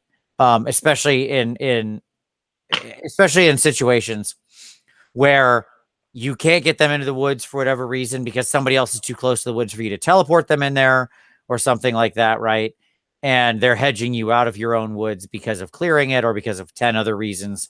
And then your woods block your bows, right? Yeah. Right. Yeah. And so one of the main reasons why I think bows have gone down in value is the meta that we're seeing and the nature of the GHB 18 scenarios. A lot of these scenarios have a shorter pitch. Yep. A lot of armies have incredible mobility. They're getting on you faster. We're familiar with seeing a number of alpha strikes, but just in general, a lot of armies have incredible mobility. Even beyond the alpha strike, just armies can generally engage much or put themselves in the position they want to be in a turn 1 to turn 2 footing incredibly easy. Yeah. Right? Yeah. So I think swords. People are going to be getting on bows faster. They're going to have to shoot into that unit that they're engaged with. I'd rather have swords in that wildwood doing a lot more damage than trying to roll 4-ups or whatever. And yeah, lookouts. So it's just a number of factors. It's lookouts, sir. It's, we're not seeing, lookouts, sir. The greater mobility, just all these things combined. I don't see how there's much of an argument for bows. I'd love to hear counter arguments if anybody in the chat has them. Like I'm not wanting to come to this conclusion to not run bows, but that seems to be the working conclusion right now. I think shooting is dead, and no, I agree. Bows are with them, relegated to the ash bin of history. That's what I think. There you go. Yeah, I mean, I disagree. I think that people are writing off ranged attacks way too quickly. I don't. What I'm saying. I don't see it. Like, again, I'll see if I'm proven wrong, but I haven't been yet by any results. Well, so Tom, like one thing that I was thinking about is maybe 2x3 bows if you're going up against an army like, say, Tzeentch, where they have Lord of Change, Blue Scribes, Zangor Shaman, etc. Heroes, particularly hero monsters, are going to be doing damage through their spells from range, and they're going to be screened off really well. So maybe a ton of Brimstone Horrors are in front of them, whatever the case might be. So they might be difficult to get to. And you may be wishing you've got some range damage. Well, sorry, here's Prismatic Palisade. Yep. Yep. No, because this is what's going to happen. Okay. What is going to happen is exactly what you guys have said has happened. There's no range in the meta. We don't need to worry about it. Oh, okay. Sure. So yeah, we're going for the 2 steps ahead. Honestly, you're not going to see ranged regularly. There are going to be a handful of folks that are going to run some very punchy range, and it's going to matter, and it's going to change games. I congratulate those people on their 3 wins at the tournament. Good job. There's just no. So who are the best candidates right now in your mind to pull that off? Who have some punchy range? I think at 4-1-5-0.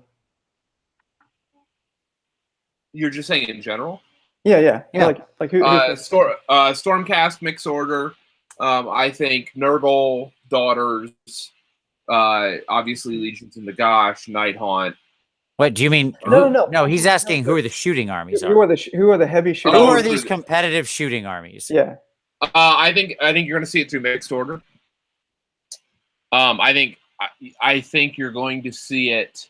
I think that Sylvaneth.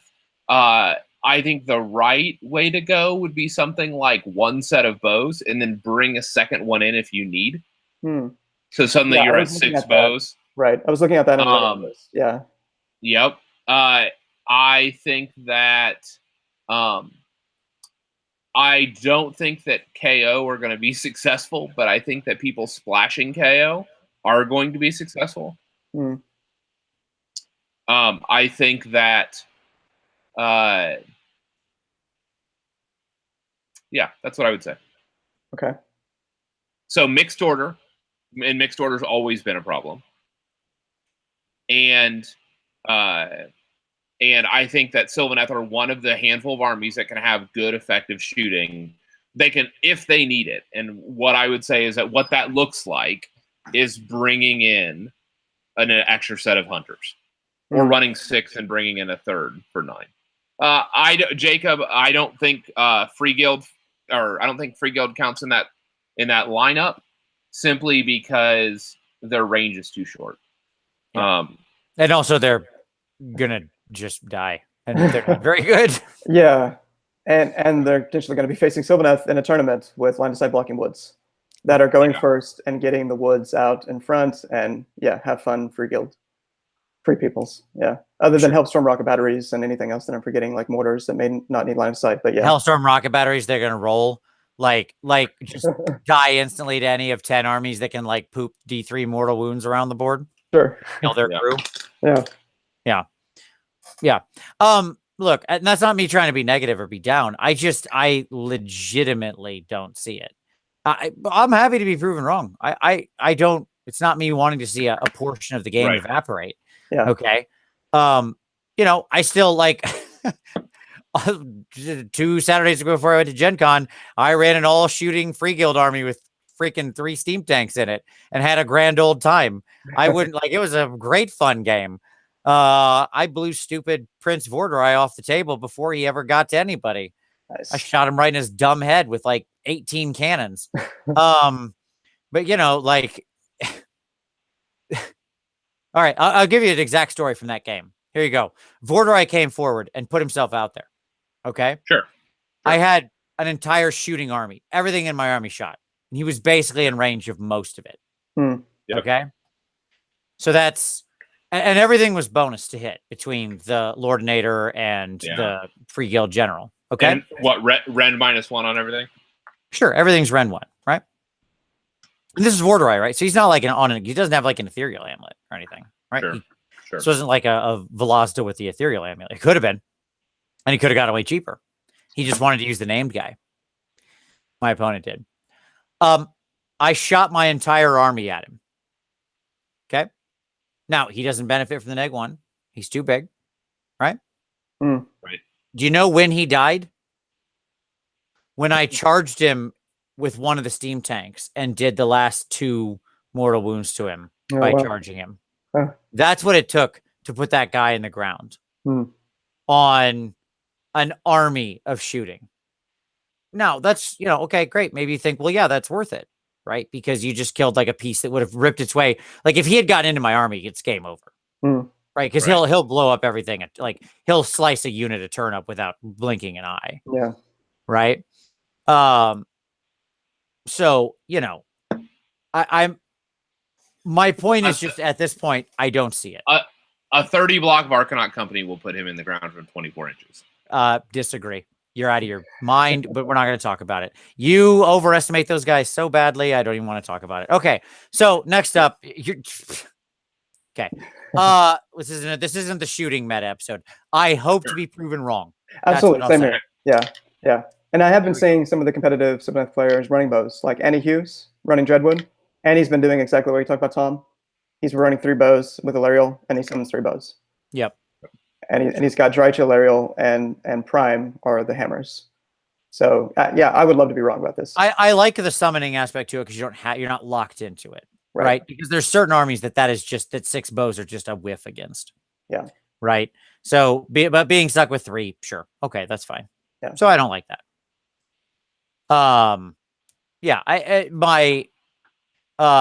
again, and when we're talking about this, to answer something that Jacob said in the comments, I'm talking about this competition at a super high level. I'm not talking about what you play for fun or that is valid as a choice, right? Like we're talking about this sort of extremely like sharpen the knife to a razor's edge list, right?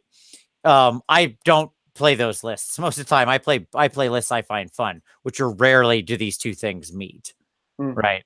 I'm just giving my perception of the meta for what that works.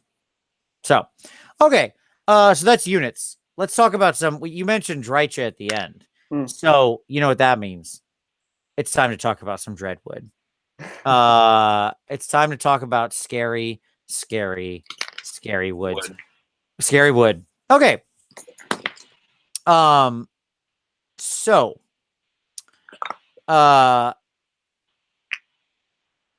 let's talk about Dreadwood. So Tyler, would you like to walk us through Dreadwood and why it has become popular, what it does, etc.? Go ahead. Yeah, absolutely. So in GH17, Dreadwood was a little too high, in my opinion, to be consistently competitive on top tables, consistently competitive on top tables. That's all changed now. It definitely still has some counters. So what Dreadwood does is a few things. We'll get the simplest thing. So Dreadwood, Wargrove, is one of the 1-drop battalions that Sylvaneth still have in the Battle Tome. So they've got a number of these that you can run. And they're all actually, most of them are interesting. But Dreadwood and Null Root definitely still stand out. So Dreadwood has a few rules. The first is Malicious Tormentors, the less interesting one. You can reroll wounds, much less interesting. The reroll wound rolls of 1 for all the Spite Revenants, the attacks. So you have to take 4 units of Spite Revenants in a Dreadwood because the Dreadwood includes Outcast Battalion. Normally, Outcast Battalion, you just have to take 3 units despite Revenants. So Dreadwood is 90 points for Outcast and 90 points for Dreadwood itself. So 180 points. That's down. Basically, I think it is equivalent of being down 150, maybe. Don't quote me on that, but you have to take into account the 10-point drop per Spite Revenant unit. Right. That gets added to it. It might even be more than that. It's a big drop.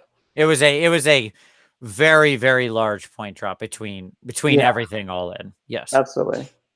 All right. So the real rule is the Subterfuge component to it. So Subterfuge has 3 stratagems, essentially.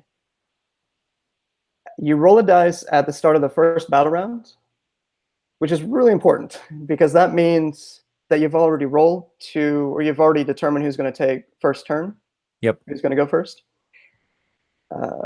So you roll a dice. On 1 to 2, you can use 1 stratagem. 3 to 4, you can use 2. 5 to 6, you can use all 3.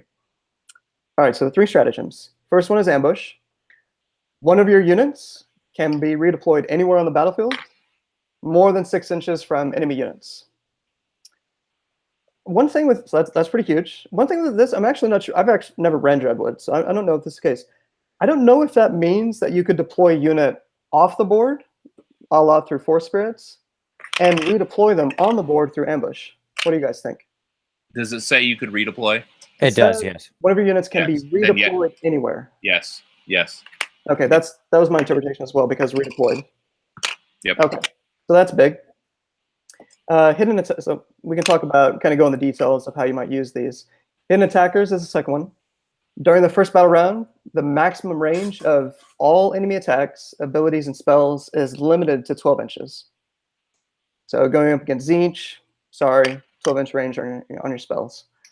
Yeah.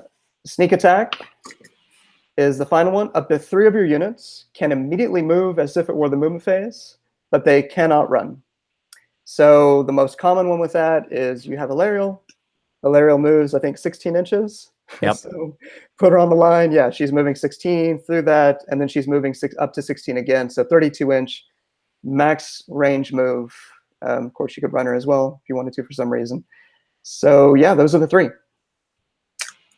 And you have a chance of getting all 3. You have a chance of getting all 3. 5 or 6, you get all 3. 3 to 4, get 2. 1 to 2, you get at least 1. And you obviously, always get at least 1. Yeah, exactly. You always get at least 1, and 2 of them is really the sweet spot. I would argue you don't.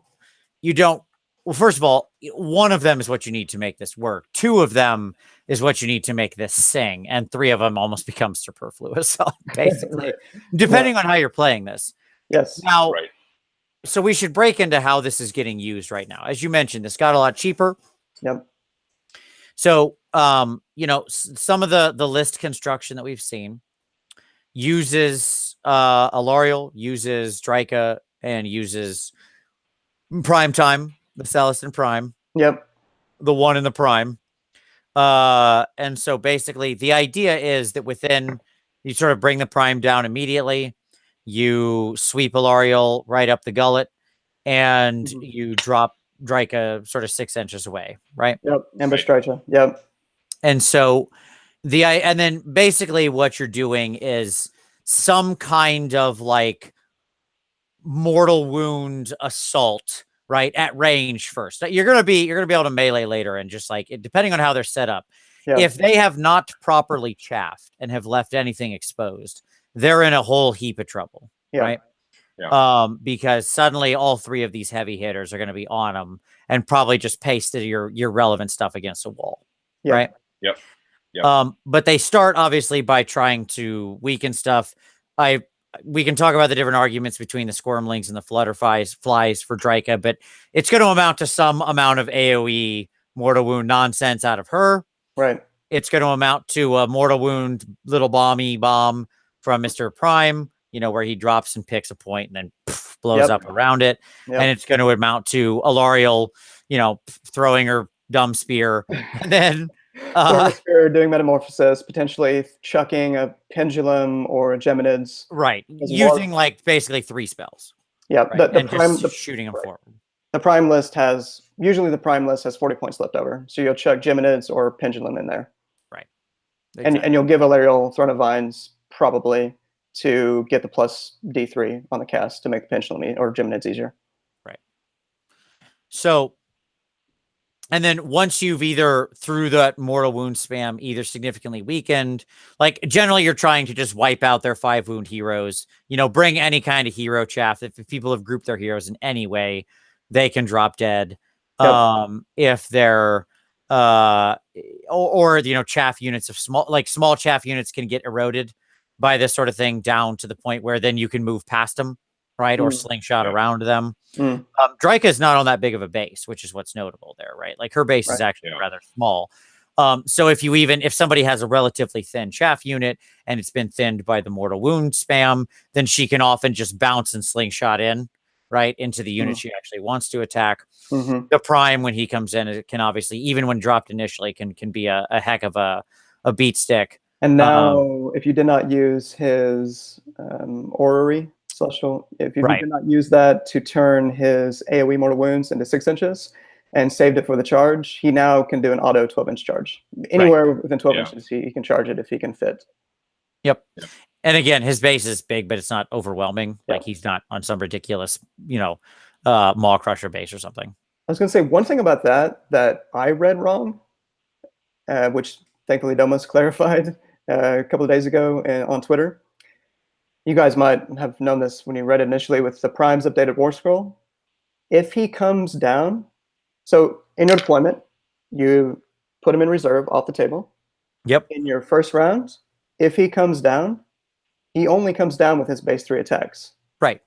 You only get the plus 2 attacks if you hold him in reserve in that first round, and it accumulates. So if you hold him for round 3, he's going to come in round 3 with 7 attacks. Right. Just to clarify that in case anybody was doing it wrong. No, it's a good point. I mean, yes, he comes in with not a huge number of attacks, but okay. Sure.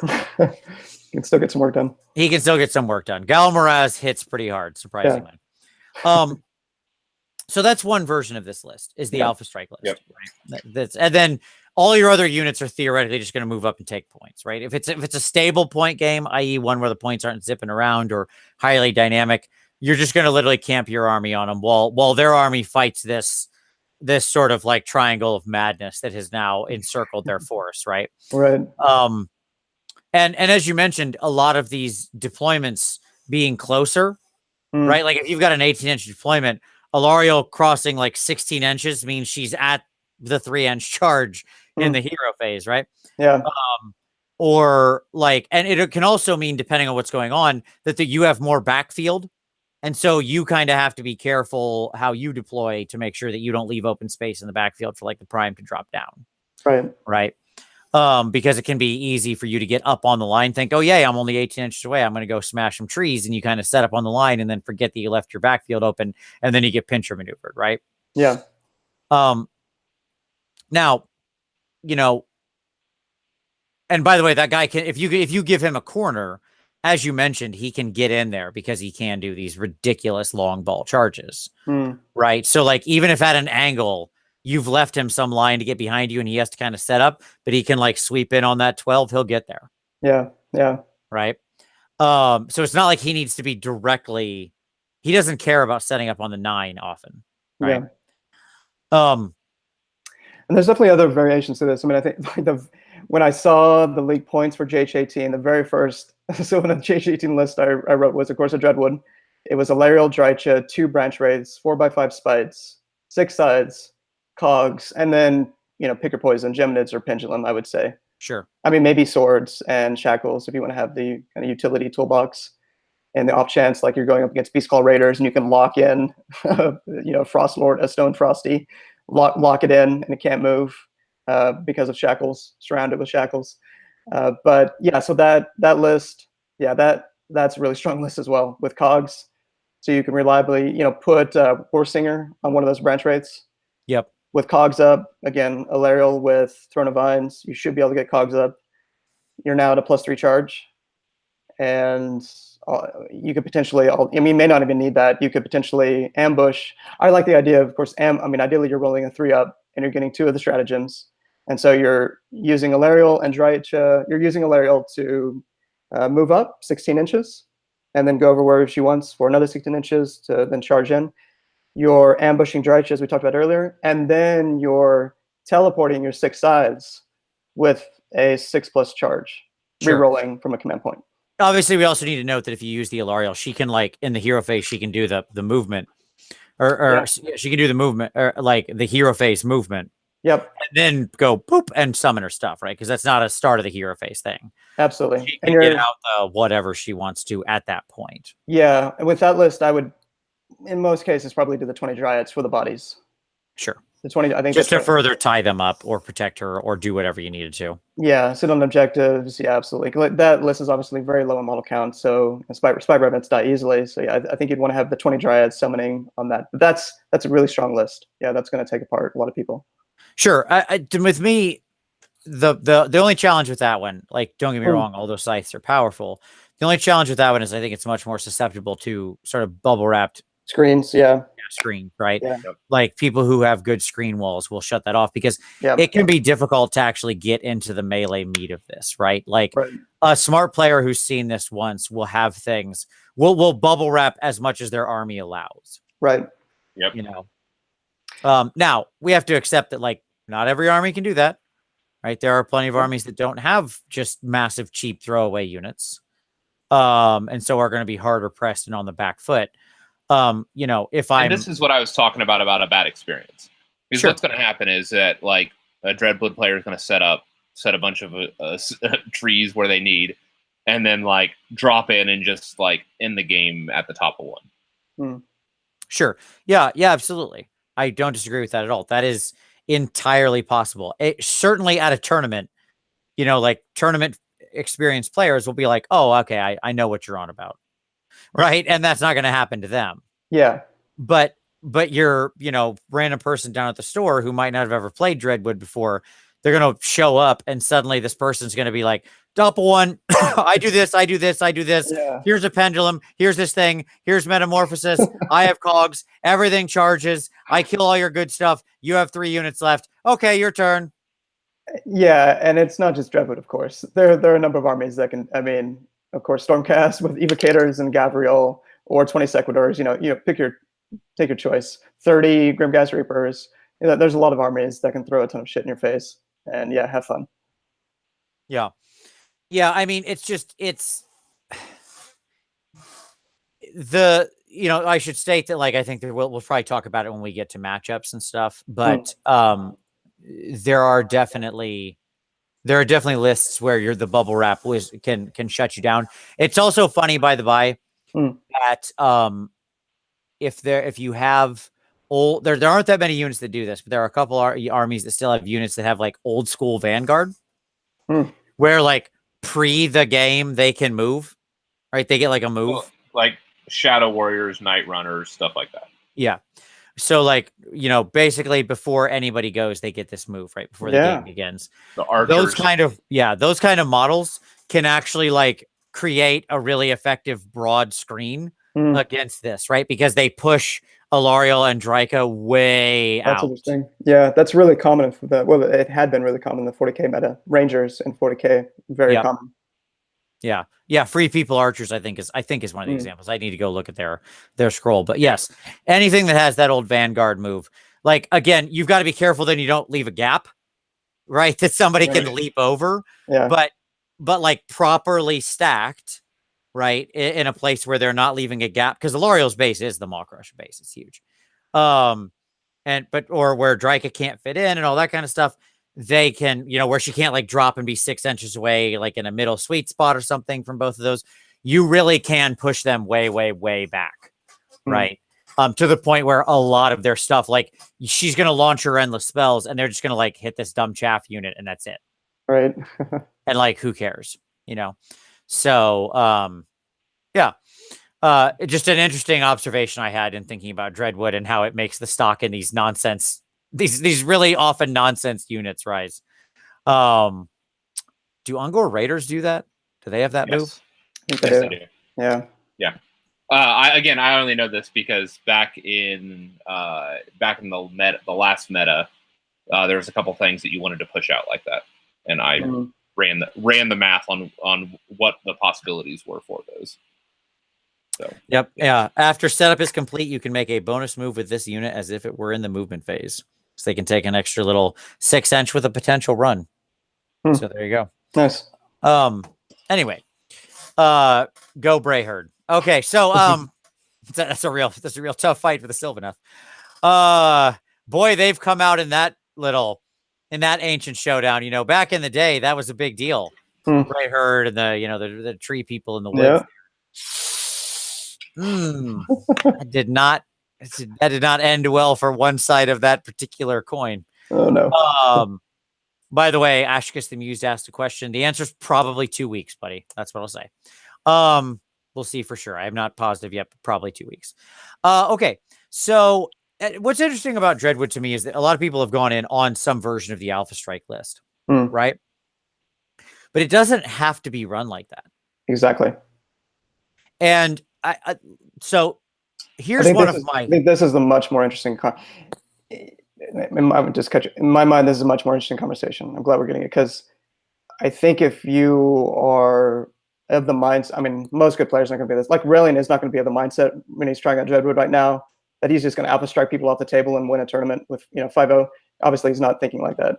You know, you need to be thinking about Dreadwood. He's going to do that to 2 players. He's gonna do that to the first 2 players that he plays. Right. And then the next 3, he's actually gonna have to use tactics. Yeah. But the thing with Dreadwood is that I think there is some mileage in its utility, in its general purpose capacity if played intelligently. Yes. Sorry to cut you off, Vince. Yeah. No, you got it exactly. So here's the thing.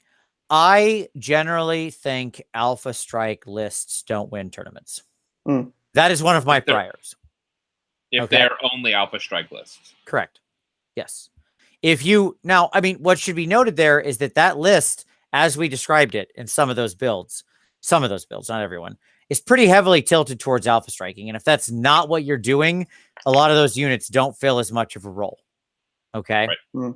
Like if you were going to construct for Alpha sort of blocking, right, where you move out, hold points, form a line, which by the way is what you can also do with Dreadwood, like incredibly easy. Yeah. Between being a 1-drop and being able to just like ridiculously reshuffle your army around. Yes. They are 80 points for a 1-drop. Right. That's rare in the game right now. 2 artifacts you're getting there. It's 2 command points. It's pretty good. And the enemy is not going to be shooting, doing spells. It's got to have a 12-inch cap in that first round, even if you're not up a striking. That won't matter. Well, because you're going to be if you're in their face. Yeah, if they're in your face. And that's what I'm saying. Like the answer is don't get in their face. Yeah. Right. Why waste it on the Alpha Strike that may or may not go your way when you can probably win through the creation of forests and through that have between your forests, between what you can move out of Dreadwood, right, and between what you can make and summon. Okay, you can establish such a dominant position in the midfield on things. They're fighting uphill the entire rest of the game. Exactly. Like they are super on the back foot. Okay. Yeah. From the time they go, you don't need to kill a model. Right. Yeah. Like, sure. I guess if there's something ridiculous, you can like hit somebody with a spell or whatever. Why not? Okay, great. But like, there's certainly the capability here to build this list where it's just like its move almost guaranteed. Not 100%, but pretty freaking close is going to be, I go first. I set up the board how I want it. I move my entire army exactly into the midfield, regardless of how these dynamic objectives are set up. Yep. I cut off line of sight. I restrict you to 12-inch cast move. Go. And also I'm in my woods where I need to be. Yep. That's going to be very annoying for you, both from a blocking line of sight perspective, from the trees now do their whoop, whoop, whoop, whoop, whoop, whoop, whoop, and do magic against you. Cutting down footprint considerably. Yep. On the number of models that you're going to be getting in combat. Yep. Absolutely. That is the okay, so we're going to tangent here. Sure. Real quick. So here comes the tangent. Let's talk about these freaking woods. Okay. Yeah. Let's talk about a thing I hate more than almost anything else in the game.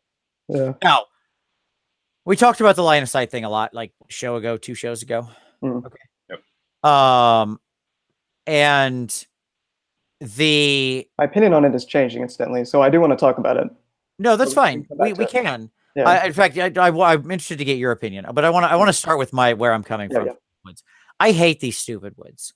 I hate them like I hate hell, all Montagues and trees. Yeah. Okay. So I get it, man. It's a pain in the ass. It's the downside of playing this beautiful, amazing army. Sure. And I don't mean because of like their rules.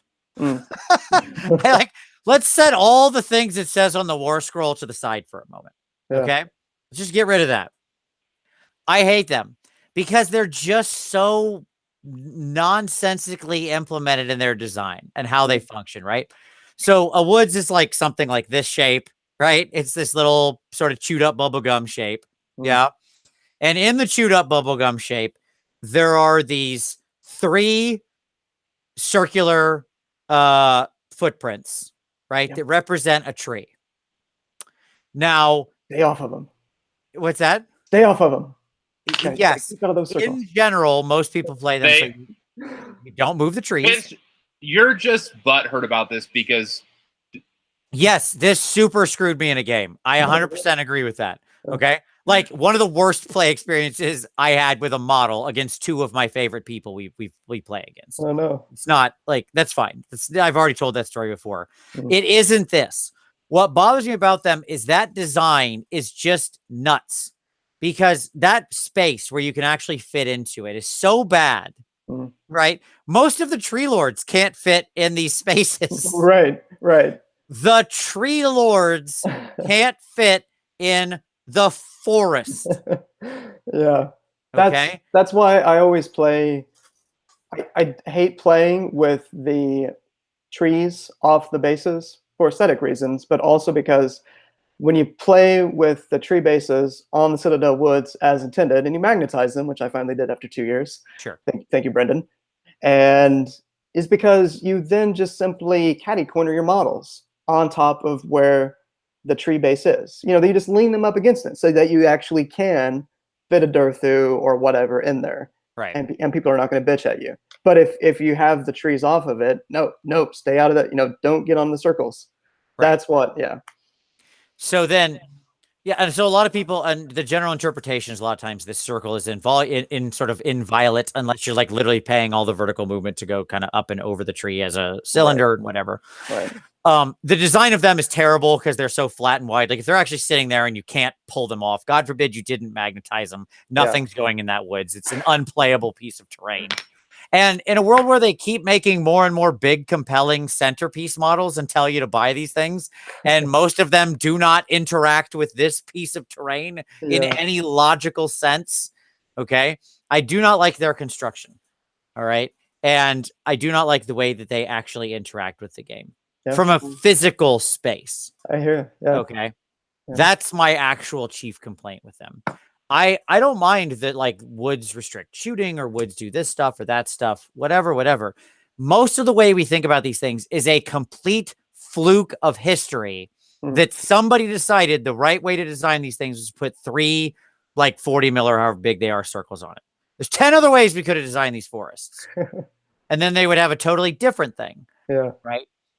So that's one of the reasons they just drive me completely bonkers with the way they actually interact with models in the game. No, I get it. Yeah. They are not a lot of fun for a lot of people playing against them. They're not a lot of fun to use. They're not fun to transport. Sure. and now they're going to generate bad play experiences. Sure. So now we can talk about the rules. So let's talk about the line of sight blocking thing. Yeah. I want to give you your feeling on this. So go ahead. Yeah. So I am trying to get better at not jumping to often the wrong conclusion with things, not overreacting when I first hear about something. I feel like I've done a lot of that in the community, since I came back I'm trying to do less of that, but I did it with line of sight blocking. Like I'm never going to play line of sight blocking Wildwoods. It's a terrible play experience, blah, blah, blah. And I actually started to think about it with my friend Cody. We were recording the next episode of Scruby Wells. Cody's been playing Sylvaneth actually before I did, even before the battle tome was out. And we were just talking through it and looking at, thinking about the different armies. I actually sat down and started going through all the different armies that, let's say, that could go 3-2, 4-1, or 5-0. All right. So real quickly, running through it. Okay. So Sylvaneth certainly are going to be affected by this. Tree Lord Ancient, Dorothu, Bows, they all require line of sight. All the sequels, Sylvaneth are going to be impacted by it. Stormcast, maybe some impact, but I don't think you're going to seeing that many shooting heavy Stormcast lists. That Battle Tome in the meta right now really wants you to be going full on combat. Gavriel, Evocators, Sequitors, etc. Nighthaunt, everything. Yeah. So I don't, maybe Judicators, outside of Judicators, I don't see, I know Jack ran 2 units of 5 Judicators. Outside of that, I don't necessarily see a lot of impact right now. Of course, Stormcast can come down, Signs of the Storm, so you can put them where you need, get them in a position where they can still draw a line of sight potentially.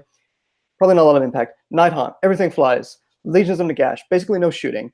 Nagash, Archon, Vordrave, Emperor Lord and Zombie Dragon, they all fly. Neferata. So they're not impacted. Daughters of Cain, basically no shooting. Wrathy flies. Tzeentch, most things fly. Blue Scribes, Zenger Shaman, Lord of Change, Kairos. Except, okay, Pink Horrors could be impacted by this with a number of their spells. So maybe you're taking less spell damage from Tzeentch. I mean, nobody runs Pink Horrors now anyways, but okay. Is that true? I mean, they're I would say they've fallen out of favor. People don't run more than like just that's 0 is probably is me being hyperbolic. But they're probably just spamming Brimstone Horrors for the bodies. Sure, if at all, like horrors, if I suspect fallen out of a large part of favor. I think other units in Tzeentch now have the power, but anyways, separate show. Khorne, probably not affected by this. Now, Slaughter Priest, Blood Boil does not require line of sight. So that that's one of the main ways of doing mortal wounds. You have to be careful about. That is true. You're darn right it is. As I learned, I actually learned that fact maybe 3 weeks or a month ago when I was on the other side of a building from 2 Slaughter Priests. Right. It got boiled off the table, and I was like, "Oh yeah, nope, that doesn't say line of sight. Good call, you." Yep. So I'm having a hard time thinking about how Khorne is going to be impacted much. Ideneth, very little shooting. People are not going to be running Reavers much unless they don't really care much about winning. Right now with their point value. Also, the eels are long and thin and have actually a rather small base given their size, so they can actually fit in the woods pretty effectively. Right, which comes back to allies. Yeah. Also, wizards. Tiecaster is the relevant exception with Ideneth. Riptide, -1 hit, 18 inches. That does require line of sight, and then of course any other realm spells, whatever the case might be. Right, but, like even spellcasters in Stormcast, like. Yeah. Other than the Toralon, but all of your mounted guys, all of your guys are on foot. All your wizards are. So that makes all of their magic untargetable. They have to rely on indirect fire for endless spells. Yeah, I'd have to look back at I know the Healing Light. I don't think that requires line. Obviously, that's not a damage dealing spell. It's a healing spell. I'm not sure if Healing Light requires line of sight, but yeah, to be fair, I haven't looked at all the different arcanums and most spells all require line of sight, almost by default. Okay, so maybe a little bit more impact there. Nurgle, basically no shooting. Now Radagast, Delusion Nurgle would be affected. That requires line of sight. Of course, it's board wide, so yeah, maybe all the rest of the magic, like all of the Nurgle magic, requires line of sight. Okay. Yeah, I'm not. Well, except for the stuff that just goes in a straight line. Right. But I think you have to pick a point you can see. You can't shoot through buildings. Yeah, that's true. You do have to pick an endpoint you can see. So at best you're picking a point, an inch into the woods, or something like that. Yeah. So you're not hitting the thing deep in. Yep. Oh, okay. Interesting. Yeah. Order Draconis. So what I'm getting at with this, I thought it'd be helpful to just kind of run through a list here, and then we can actually just look at it. All their spellcasters fly because they're all on dragons. Sure. But Dragonfire requires. No, they don't have. Yeah, they don't. They don't have flying casters. Oh, that's right. All their princes are melee. They're the foot dudes. Yeah. Right. Yeah, they may be allying in an Archmage on Dragon. Right. And whatever it's called, Archmage on Dragon. Dragonfire does require line of sight though. That's potentially huge. So if you can go first, your 1-drop or lower drop like Forest Spirit or Free Spirits Battalion, I think that's actually an interesting build. If you want to go with the non-1-drop, you can do 6 to 7 drops with Free Spirits. That's the 3 Kurnoth Hunters and Dorothu. Actually, not sure if that's even going to outdrop an Order Draconis. Let's say you go with 1-drop, you get all your woods down. They're running the Dragon Lord Host Battalion that allows you to double tap once per game the Dragonfire. Yep. So well, okay, you're probably going to be able to block line of sight. I mean, maybe they can get in range because they've got, I think, double tap the movement, but that's one more Dragonfire could be impacted, and that could really cut down on the potency of that list. KO, everything flies for the most part. I mean, nobody's running Thunders, as best I can tell. Arcanauts would be the exception that would be impacted, all else equal. Right, Tom? Yeah, and arguably that's their strongest shooting unit. Right. Our company. Yeah. Seraphon, Bastiladon, Steering Beam, it is affected. I don't know how many people are running Bastiladons and Seraphon list. Slant Star Master Croak, they fly, they don't care. Engines, the laser beam is not impacted, the D6 more wounds. Fire Slayers potentially impacted a little bit, or Hearthguard and Throwing Axes. Free any allied wizards. Free Peoples. Yeah, keep going. Yep. Free Peoples. Yeah, I mean, it's pretty straightforward. Gun lines would probably be impacted, apart from rocket batteries, and anything else does not require line of sight. I don't know anything about Slaanesh. My general understanding is Slaanesh isn't doing any shooting. No. Hurricanum, maybe? Yeah. The mortal wound output from Hurricanum. Yeah. I don't know if many people are going to be running Hurricanums given the point cost right now. I mean, it's a +1 to cast Wizard. Yeah, I think it's overcosted, but sure. Seems pretty. Yeah, I could see Luminarch. Yeah, I mean, which also requires line of sight. Which sure. does, yeah. Sure. So I don't think the bar here is 0 impact. I mean, that's a big run through. It's probably like we're probably getting down to corner cases really. Yeah, BCR, IJ, they don't. Snowballs are impacted. Scryer and Feck, Flesh Eater Courts, who probably don't care much. Good Skaven armies aren't going to care at all. Right. Like Play Claws, Warp Lightning Cannons, they don't care. Right. Exactly. Well, no, that's not true. Warp Lightning Cannons, they require line of sight. Warp Lightning Cannons require line of sight. Plague Claws don't. And even all of your people who are tunneling up, they aren't going to be able to get within range. They may get one model for their Warp Fire throwers within range, but everybody beyond the first Storm Fiend or whatever. Like, what are you talking about? Like for a Gout Flame or something like that? Like, that's not, again, a good Skaven list doesn't rely on that. Like, that crap isn't, whatever. This isn't a Skaven discussion. Skaven are fine. Is the answer. There's plenty of decent shooting that would be impacted in the Skaven list by line of sight.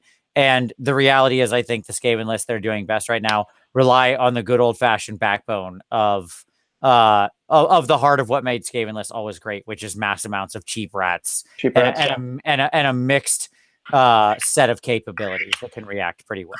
So anyway, so I don't think it's going to have some impact, but I think that all in all, here my answer for the line of sight thing is ultimately this. I think you're right. I think for the most part, it won't impact very much in most games. Okay, like at a tournament level. You're saying because most people won't bring any shooters anymore. Sure, between the armies that are in the meta having a lack of it, between the fact that some things will be out of the woods that you can still target with your spells that are of value, between the fact that most things want to be the right now the meta is pretty melee heavy and or flyer heavy where they can ignore the rule, right? And the fact that there's just not that much it's actually countering that's super popular right now. That I think it will, and the fact that it can be anticipated and played around to some degree, right? Like, it's not like you can woods out the whole board.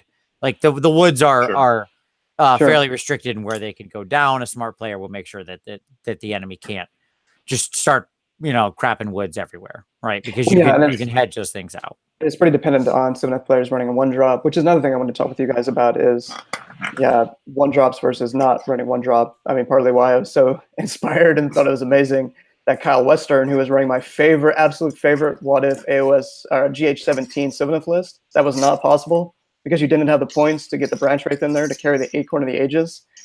And that Kyle ran that list. Anyway, we can go through it later, but he didn't have any battalions. Sure. He won 5 games. Right. He went 5-0. Right. So Kyle's one of the destroy guys, right? Yes. Yep. Yeah. Kyle's the one that I actually played at Adepticon. I played him twice. He's a good player. Nice. Yeah, that's completely separate discussion, but my argument is I think that's fine depending on what your strategy is. Like as long as you've built your strategy to go with that, the one drop isn't some end all be all thing. Unless you're utilizing some kind of strategy that needs it. I mean, most armies in the meta are probably 5 to 7 right now, right? That's just the reality of the thing, given the new battalion formatting. Yeah, maybe we can get into that a little bit later. I mean, that gets into the Sure. issue of alpha blocking / bunkering, Sure. and of course board zoning with wildwoods and etc. So yeah. Yep. But so my argument is not that like I don't hate it because I think it's going to be incredibly impactful to tournaments. I don't think it will be. I don't think it'll be impactful to most players who understand the rules. I think all that. I think it's a trap. I think it's a trap for players who don't know what to do with it, who don't expect it. It hits the most vulnerable, would be my argument, right? The people who have armies that they already feel like they're on the back foot because their army's not as good. 1, right? 2, armies that rely on things that aren't very good right now, like shooting. This is a further kick to them, right? It's already there. Regardless if you think whether you agree with me that shooting is dead, okay, or you don't believe, or you're not taking such an absolute strong stance. Certainly, everybody must admit that shooting has been weakened into this new meta. Yeah. Except potentially bone splitters. I think they have been an interesting potential exception so far to that rule. I mean, they still have their cunning ruck went up in cost. If nothing else, they had that happen. Yeah, but because not only that, like Mystic Shield is gone. That's huge for bone splitters. It is a big change. Yeah, kind of rough. It is, but they also got by like sniping off strategic key units, and a lot of their stuff procced on 6-up, and now that doesn't work anymore because that'll all shut off from Lookout Sir. Sure. So ultimately, like whatever, it's certainly been weakened. This is a further kick in that. Like, yeah, right. This has to figure into the overall concern of it. If Sylvaneth is a highly competitive list, which we have all agreed it is, then one must take into account the fact that in a 5-game tournament, you stand a high probability, however that's defined, of playing Sylvaneth one of your games. Yep. Right? Yep. If you are playing highly competitive lists and veering toward the top tables. Hence, you will have to take this nonsense into account. And if you are a list relying on those tactics, you are on the back foot minute 1. Right? Yeah. In a meta where you were already on the back foot because of the other changes. Right? Yeah. So, and 3, it's a terrible experience for people for newer players to discover.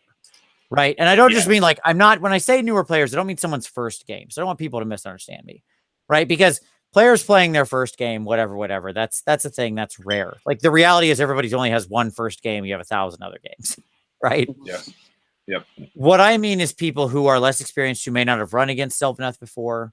Right. Who maybe maybe their local group doesn't have a Sylvaneth player. Right. Because it does have a heck of a barrier of entry to the army. Right, between getting all the woods painted and all that kind of crap, like it's actually kind of expensive to collect solely because of the dumb woods. So maybe their local meta doesn't have one. They might play a lot of games, but never really play against Sylvaneth. And then they come into here, and all of a sudden they're like, "Wait, this all does what?" Yeah. And not only do they have to deal with line of sight, but then the mortal wound trees are whacking them and showing up everywhere and blocking off lanes. They can't get their models in, and it's just like it just piles on. It's a no-win scenario playing Sylvaneth against someone who's playing it for the first time. It's a no-win scenario. Sure. Because you kind of need to spend 20 minutes taking them through what the army everything else. Yeah. So I don't want to belabor this forever, but my argument would be I'd rather not see it there. I would rather it not be a rule on Sylvaneth woods nor regular woods. I think it should just be eliminated from the base woods. I think it's too strong of a rule to this base terrain element. There's plenty of line of sight blocking terrain in the game. It could just be an obstacle, and that would solve the whole problem. Like, I have no problem with it doing something. It should impact shooting. It's trees. I get it. Right? It doesn't need to be a wall. As I said before, we've talked about this before. We have this technology. It's called an obstacle now. Obstacle, yeah, exactly. Just make it an obstacle. Yeah, exactly. It's defined. Yeah. Let's just do that. Yeah. Right. Because the problem is that the opposite thing's going to happen. and Tyler, we've talked about this, is that Yeah. inevitably Apocalyptic once the scenario. alpha bunkering starts, where people like drop a bunch of trees around an objective, and then drop a bunch of dryads and other stuff that are untargetable that you can't shift off the trees now. What's going to happen is the TO is going to go, oh, I heard about what happened. That's not going to happen at my tournament, and now you can't drop trees within 6 inches of 6 inches of a terrain, so that you can't claim it by anything in the woods. And what's going to happen is that will make them unusable, because like finding a spot to put trees down on the board that's not within 6 inches of a moving objective potentially or whatever, and not in their starter zone, and not in all those different places, it's going to become a nightmare to put trees down. But I think that's what's going to happen if it continues to grant invisibility. Yeah, so it's clearly that's not the answer. I think that first anybody rule of thumb, wants. Nobody wants that. Yeah, it would. I mean, on paper, it would seem that would have a significant impact on the Army's viability. I haven't thought much or looked at 3 inches and what that might do to the Army. 3 inches from objectives. That might also be a bad idea, though. But that would certainly probably tone down their competitiveness. I think they're already under a lot of pressure, because the reality is there's a lot of boards are getting more and more terrain heavy. Well, I was gonna say that's part of the answer. Yeah, is just if you're worried about that, do what Alex does. Make sure that Sylvaneth players cannot find a spot to drop a triangle of 3 woods. Right. But you have to give them spots to drop 2. But don't give them a ton, but give them some options so where their army can function, particularly in the middle of the board. Yep. And that's.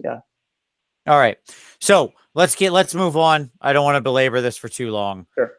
If I imagine people have lots of thoughts on this. If you do, please drop in the comments and continue the discussion. I really don't I'm very interested in this, because in the end, I don't want to overplay this. I don't think this is oh no, it's the end of the world. That's not at all. Please don't think for a moment that's what anybody's saying. It's not that, right? In fact, it's quite the opposite. As an aside, you're talking about people in impact. It's going to dramatically impact Sylvaneth, or not Sylvaneth, Cerebon. Yeah, he mentioned it, Bastiligons and things like that. But yeah, all of their shooting, all of their spellcasting will be untargetable. Sure. Okay, so let's move on. Let's talk about, so that's kind of Dreadwood, and that's the low-hanging fruit. Low-hanging. Yeah, let's talk about other battalions. Absolutely. Because that's one of the interesting things about the Sylvaneth book is the mass number of the mega battalions, right? Yes. We have all these different war groves. So what else has caught your eye? Because I do believe that within these now there are some unpolished gems waiting to be found and utilized. Yeah, man. There's a number of absolutely 3-2, if not 4-1, maybe 5-0 options. So, I mean, we should talk a little bit about Null Root. We don't have to talk about that one right now. I mean, that was obviously the one that most everybody was running at tournaments. If they're running Sylvaneth. Yep. The old classic. The old classic. It's gotten, I mean, it's just as good, if not better, because of the importance of wizards. And I mean, it's really good. It's very good. I don't know if I would run Null Root with Loriel, actually, because you're probably going to want Drycha in there. And that means you're running an Ancient, Drycha, and a Loriel. Boy, that's a lot of points you're throwing into 3 models. I think that could unbalance Null Root lists a little bit. So most of those I've been looking at have not had a Loriel. But just traditional Null Root, it's better. Durthu getting artifacts, Cogs coming into play with Warsinger. Here's your 6-up teleporting charges. Significance of magic with Arcane's Place of Arcane Power and Relocation Orb. 30-inch range unbinding. You can do all kinds of silly things now with branch wraiths, where they can cast up to 4 spells with Cogs. A Bellwind Vortex, renews Lamenteria +1 to cast. Thorn of Vines up to +D3 to cast. So you can get your summoning off. You can get your Virtus Harmony, bringing back usually a Kurnoth Hunter with really good casting. You could plop them up 30 inches unbinding, where they're getting up to +4 on their unbinding rolls. Or up to +5 if they're by Arcane on an unbinding roll. So an amazing potential unbinder branch. You can do all kinds of things now with Null Root. Yep. Okay, so the other 4 that I think are intriguing. Winterleaf. So we talked about that one a little bit earlier. You can include up to, yeah, that was one, like Rob Symes, he ran that early on with Sylvaneth when the book came out. Ton of Dryads, makes them better. Hits of 6+, grant another attack, reroll hits of 1 versus Chaos. They can do up to 0 to 1 order units of any kind. So plop in a Star Drake, and then maybe add a Castellan allying in to get that Star Drake save up even better. Or, you know, pick your favorite flavor. Block of 400 of 20 Sequitors. Some support units. Yeah, with that's maybe really yeah, with the Castellan. A Castellan and a Vexillor to teleport them wherever they need. Now I like it. Now you're talking, Tom.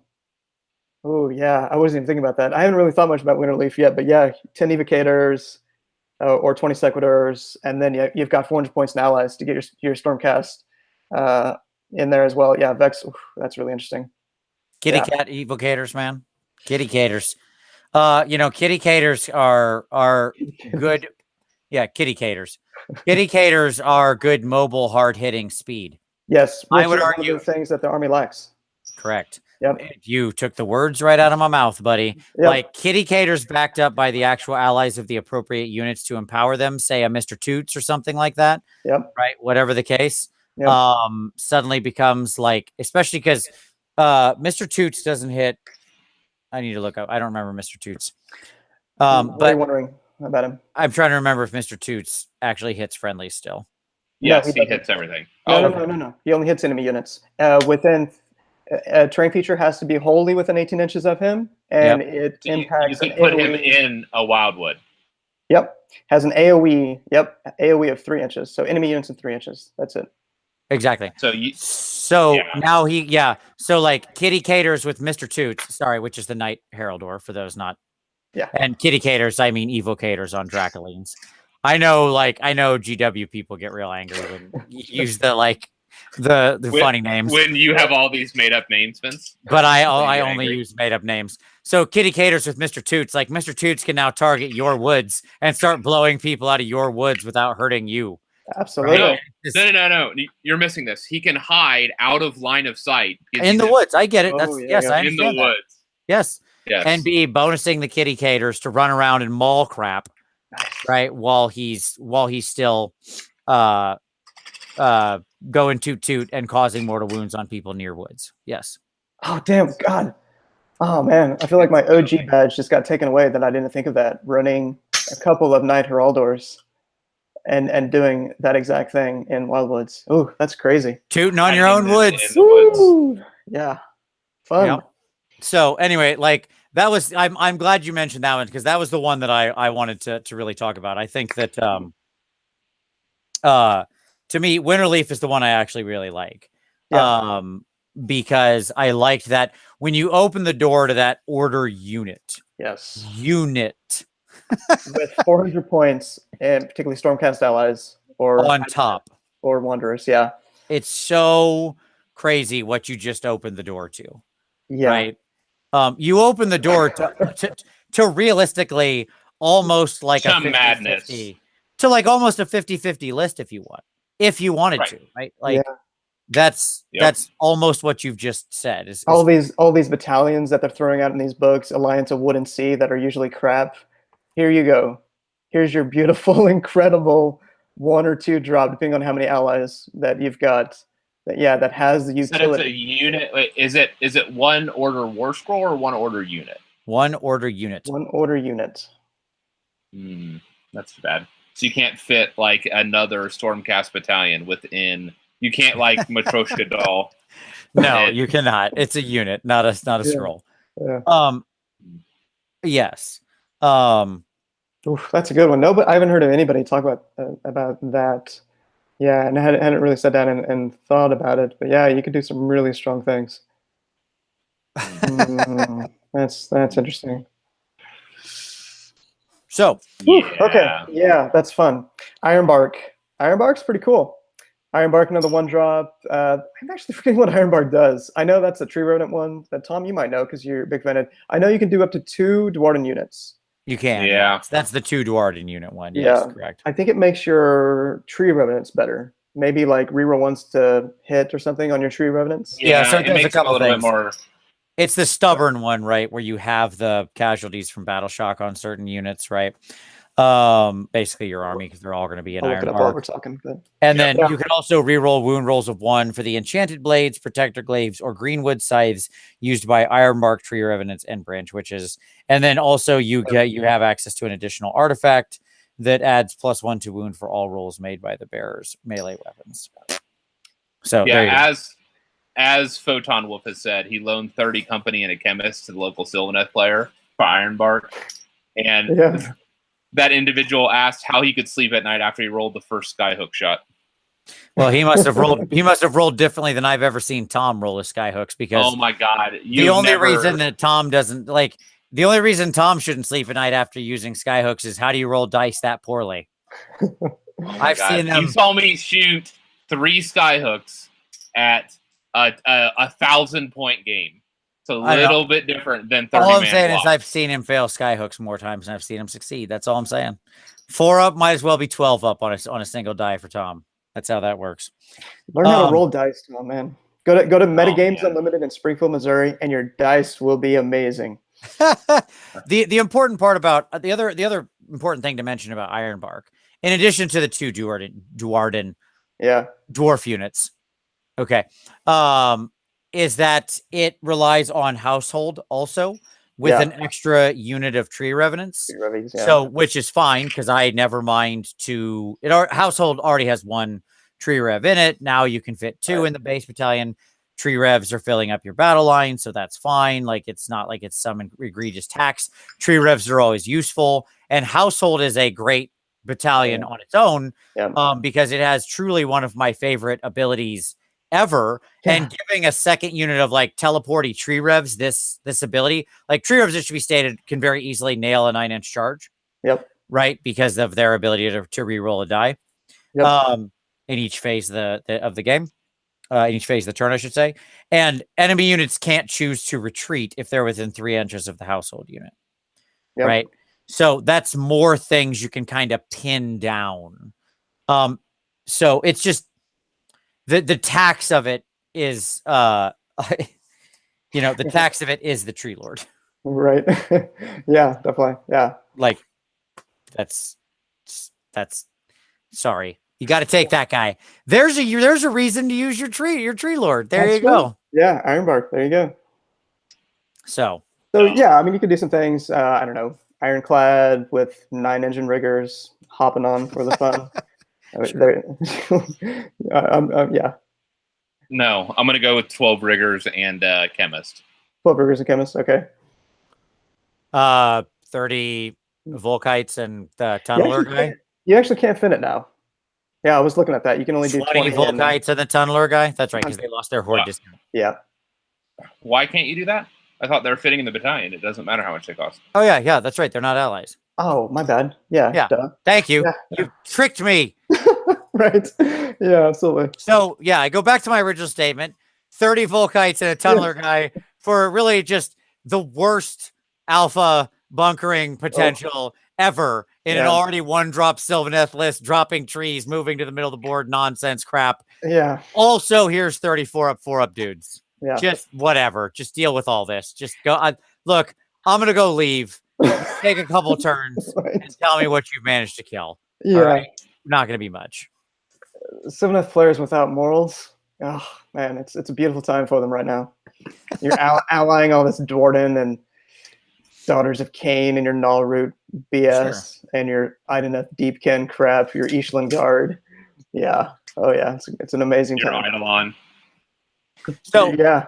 That's why I wanted to think about these other battalions, because I do like Dreadwood is prima facie good. I'm not trying to say Dreadwood isn't. I think it is. I think its non-Alpha Strike versions are actually better over the long term in a tournament, but whatever. Yeah.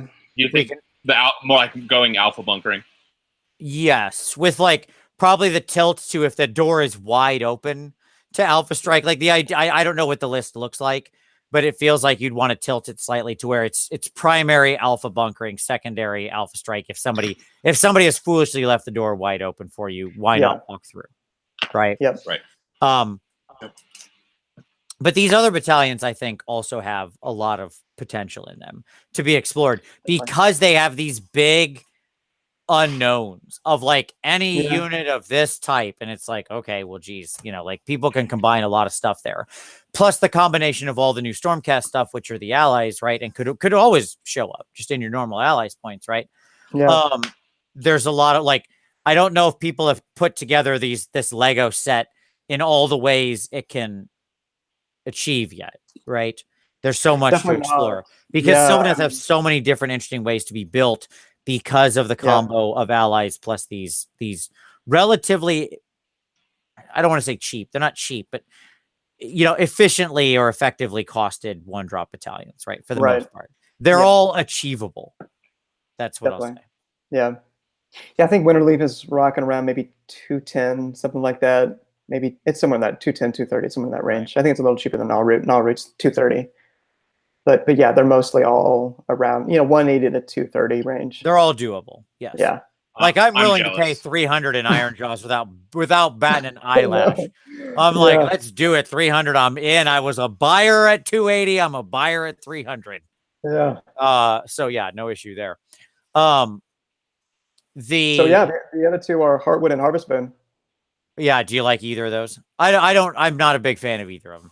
I don't think they're definitely not as interesting. So Lori, longtime Sylvaneth player in the UK, LHW. Lori was running Heartwood at Bobo. No. Was it Bobo or Blackout? I think both, actually. I think he Bobo and Blackout. And so, yeah, he had a bunch of Dryads, Alariel, Spirit of Dorthu, other stuff, filler. And, yeah, I mean, it's got a couple of interesting things. So it gives you +1 to Unbind on your branch rates. So it's Forest Folk Battalion is the built-in one that you got to have. Forest Folk allows you, so it requires that you take, I think, 2 units of Dryads and 1 Branch Wraith. And maybe in Heartwood, that bumps up the number of Branch Wraiths to 2, something like that. Anyway, it allows you to do once per game to teleport in your hero phase. You mean the Harvest Boon, right? Am I talking? Oh, sorry. Yeah, I'm talking about Harvest Boon. I was looking at Heartwood. Yeah, Harvest Boon is all this stuff. Okay. Yeah. Yep. So yeah, that's the one built on Forest Folk, and that gives you +1 to casting rolls for your Branch Wraiths. I think it's just +1 on Bind. Yeah, add 1 to, let's see, add 1 to, you're add 1 to, it is just casting rolls, not Unbind. Yeah, add 1 to casting rolls for Harvest Boon Branch Wraiths. But obviously, to me, the power of this Mega Battalion is written completely in the next one, the Vibrant Surge. Add 1 to any run or charge rolls made for Harvest Boon units. Yeah, definitely.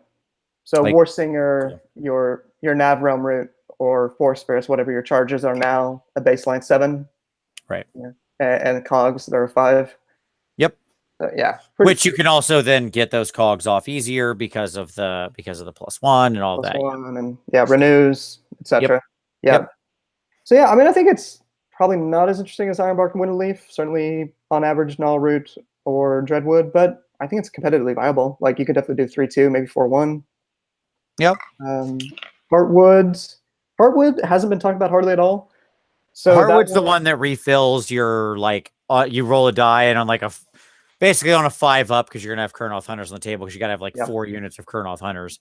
You get to replace a destroyed unit of Tree Revs, Dryads, or something. Dryads. Yeah, it's Tree Revs and Dryads. Yeah. Okay. It's basically the Hammers of Sigmar thing for the Sequitors or Liberators. Right. Yeah, on a 5-up you get to replace a unit for no cost. Sure.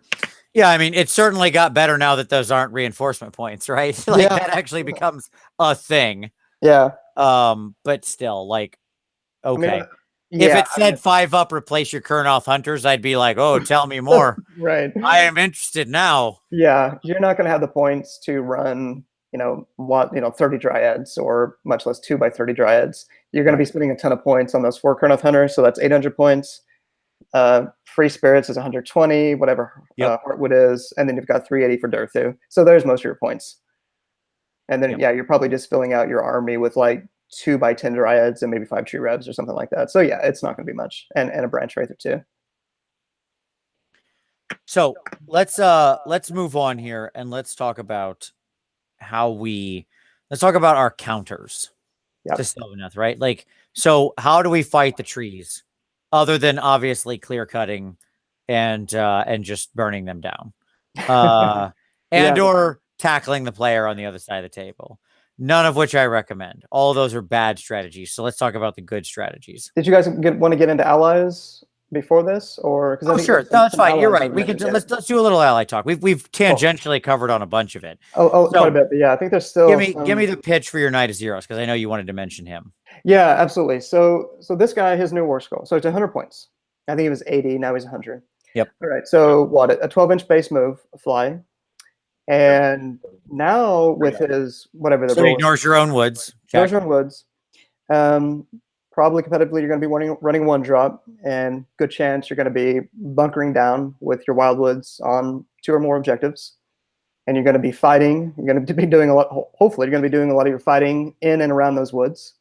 And then he's going to be slightly off, maybe slightly behind that wildwood, giving his 10-inch Light of Sigma or whatever it's called, that allows you for every enemy unit within 10 inches of him, you get to reroll ones to hit versus that enemy unit. So Yeah, but the unit has to be within 10 of him. Has to be within 10 of him. That's not that difficult to do though. Put him big bubble around him. That's a fairly big bubble. Now I haven't tried this. And that's close combat now too. Is that what you're saying? Close combat now too, exactly. Yes, because it's just the wording on it is this: you can re-roll hit rolls of 1 for attacks made by friendly units that target enemy units while the enemy unit is within 10 inches of this model. Not wholly within, just Nope. within. Yes, so that is the end of the.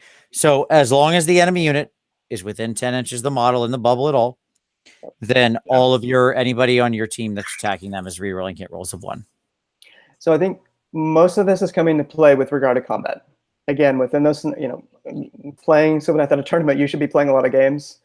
Yeah, where you're bunkering down into your woods, your sides, Durthu, Tricha, whatever, Loriel around your wildwood, and you're fighting away, and that Azero should be in range of those enemy units coming into you. I think there's also a play, so that could be. See, part of the challenge with I saw this in the Andy Hughes game on the stream during Bobo. Andy went up against Sedge with his Bone Splitters, and he did his alpha with Prime, Loriel, Drycha, and Loriel in the Prime whipped because they can and they will. Loriel is 3-up. Yep. And 3-up, and then Prime is 2-up and 3-up. You're gonna whiff that sometimes. Durthu 3-up, 3-up, unless you got Gyre Strike or whatever. Reroll ones to hit on Durthu, Drycha, Loriel, Sides, Swords, everything that does damage in your army. That is potentially enormous. This is all theory. I haven't tried it out yet.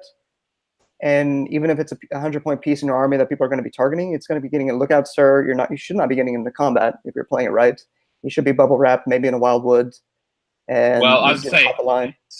Yep. Well, what you can do with it, because reasons, is to stick him in the middle of the woods now, so he's completely untargetable. He's getting cover if for some reason he can be targeted, right? Yep, 2-up. Sure, by like flying units or something. Sure. Yeah, by flying units. So he's a 2-up against flyers, immune to the line of sight of everything else, and he's going to project that lantern out beyond the edge of the trees. Yeah, because he's like obviously the lantern light is not blocked by the trees, right? Because of reasons. Yeah. There's also a play with Dreadwood. Yeah, I mean, you set him back off. The play, by the way, is you set him back like at 1.1 inches off the edge of the wood, right, and have him broadcast out. Yeah, and with the footprint of the woods, you're going to be able to do that. Yeah, with the enemy units coming in. So it's all on paper, but God, that looks pretty tasty. Oh, that's a good point. Yeah. Anthony just pointed out if either unit has flying, you ignore the line of sight rule. That's right. That's so true. Because he flies. Yep. Oh, I forgot it wasn't just the attacking unit. Yeah, that's a good point. Yeah. Good catch. Fair point. Good catch, Anthony. Yeah, definitely. But still, I mean, after playing this army, since it came out, and hundreds of games, and how many of those games that I'm rolling 1s and 2s on Durthu and the size or whatever, the idea of being able to get rerolling 1s to hit with a lot of the key units in my army that are doing the damage, that's pretty enticing. So I'm going to try it out, and we'll see how it goes. I mean, maybe it's crap. Maybe it doesn't work out enough. Maybe there are ways that he'll die. But again, even if people are targeting him, that means they're not targeting other things. I'm happy to let somebody kill a 5-wounded Zeros to take a couple of spells, mortal wound damage dealing spells, whatever the case might be. Sure, kill him rather than doing damage to Loriel, Arthur, whatever the case might be. With Dreadwood, yeah. I mean, No. I'll say this, Tyler. Yeah. I was willing to take him in my prior mixed order list. Yeah. Like my dwarf one, like I have a converted Knight of Zero specifically for that list. And that was just because of the shooting. Now the idea that I could get reroll ones on all of my dwarves. Yeah. Like, it's crazy. I'd pay 20 extra points for that. Oh, like that is a worthwhile buy. Yeah. Yeah. I agree.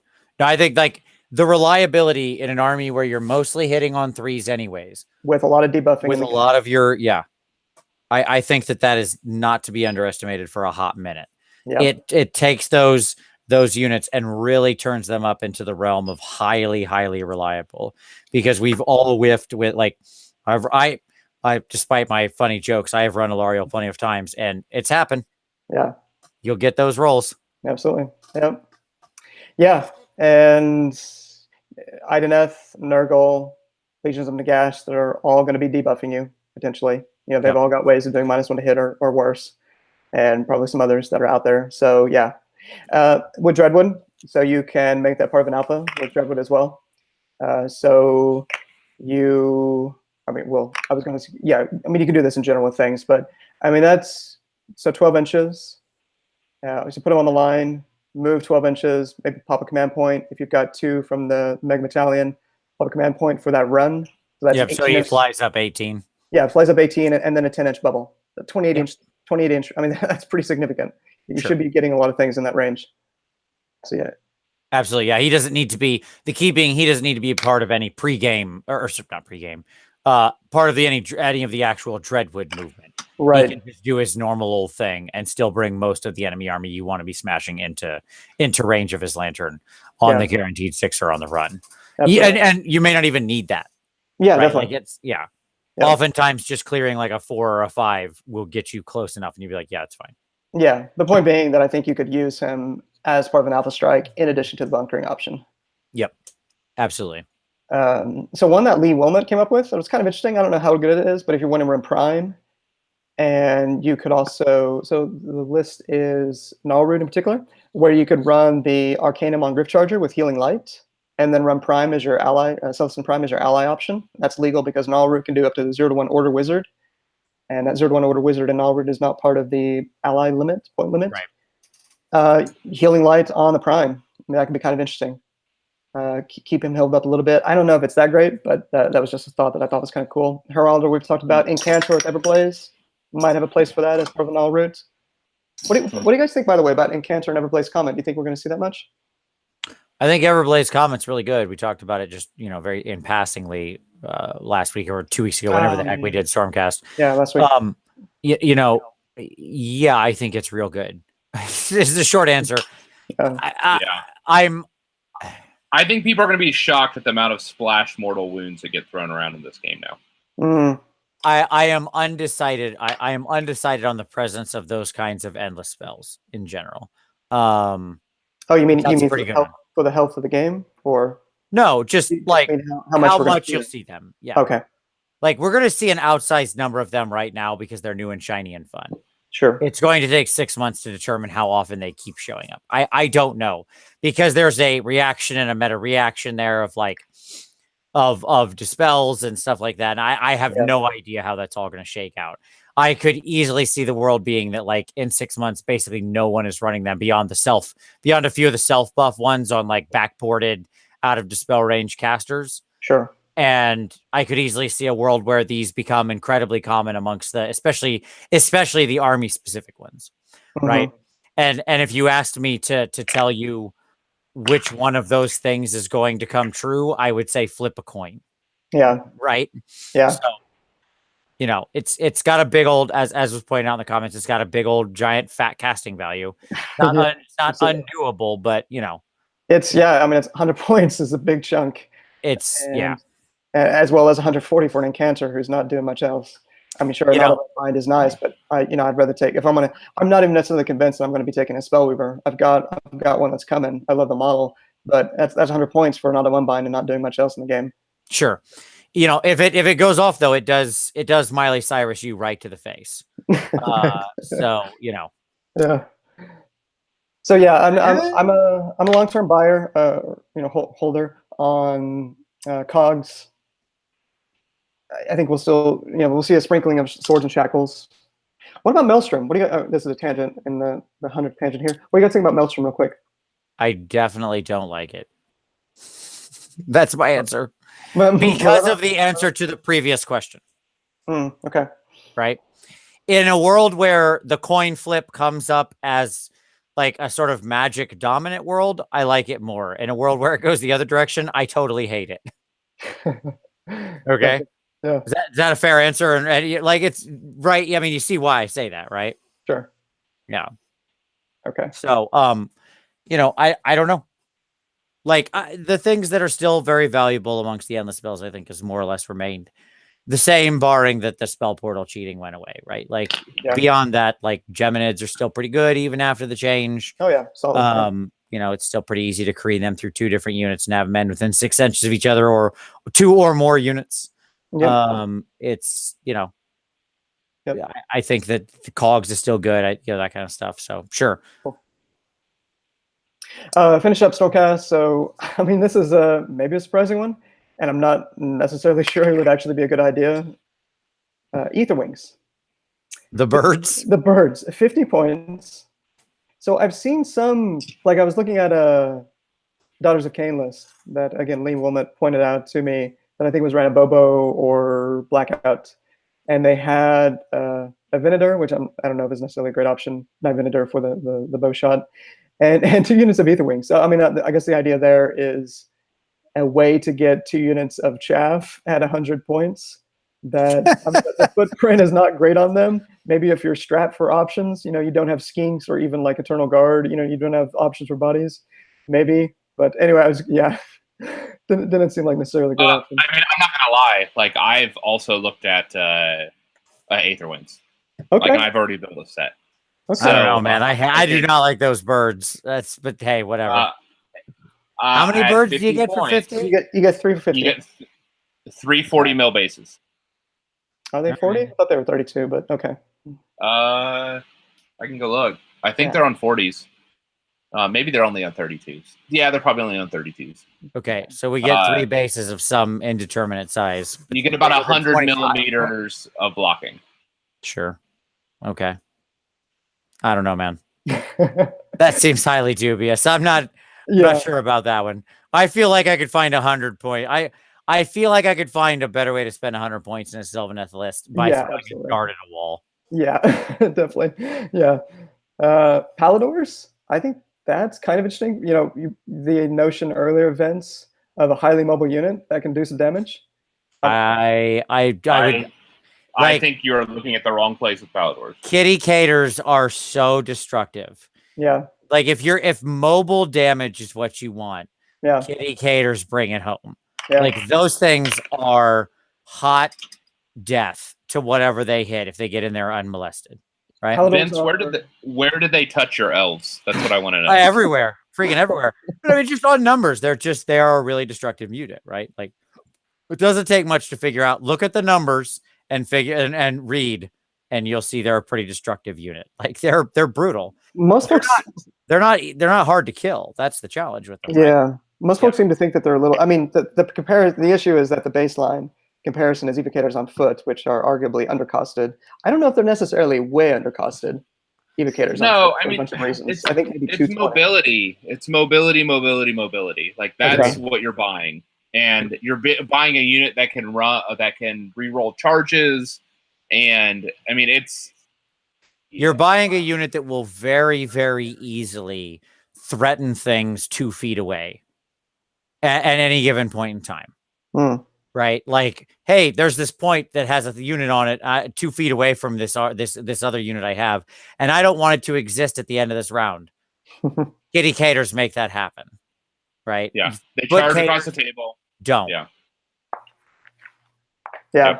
That's the bottom line. Yeah.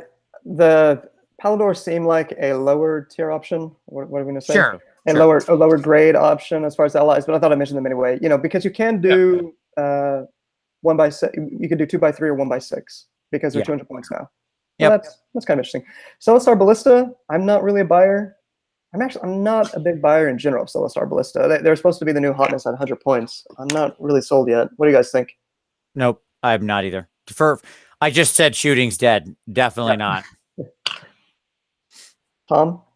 I would agree. I think that to make them work, you need to invest heavily in Celestars.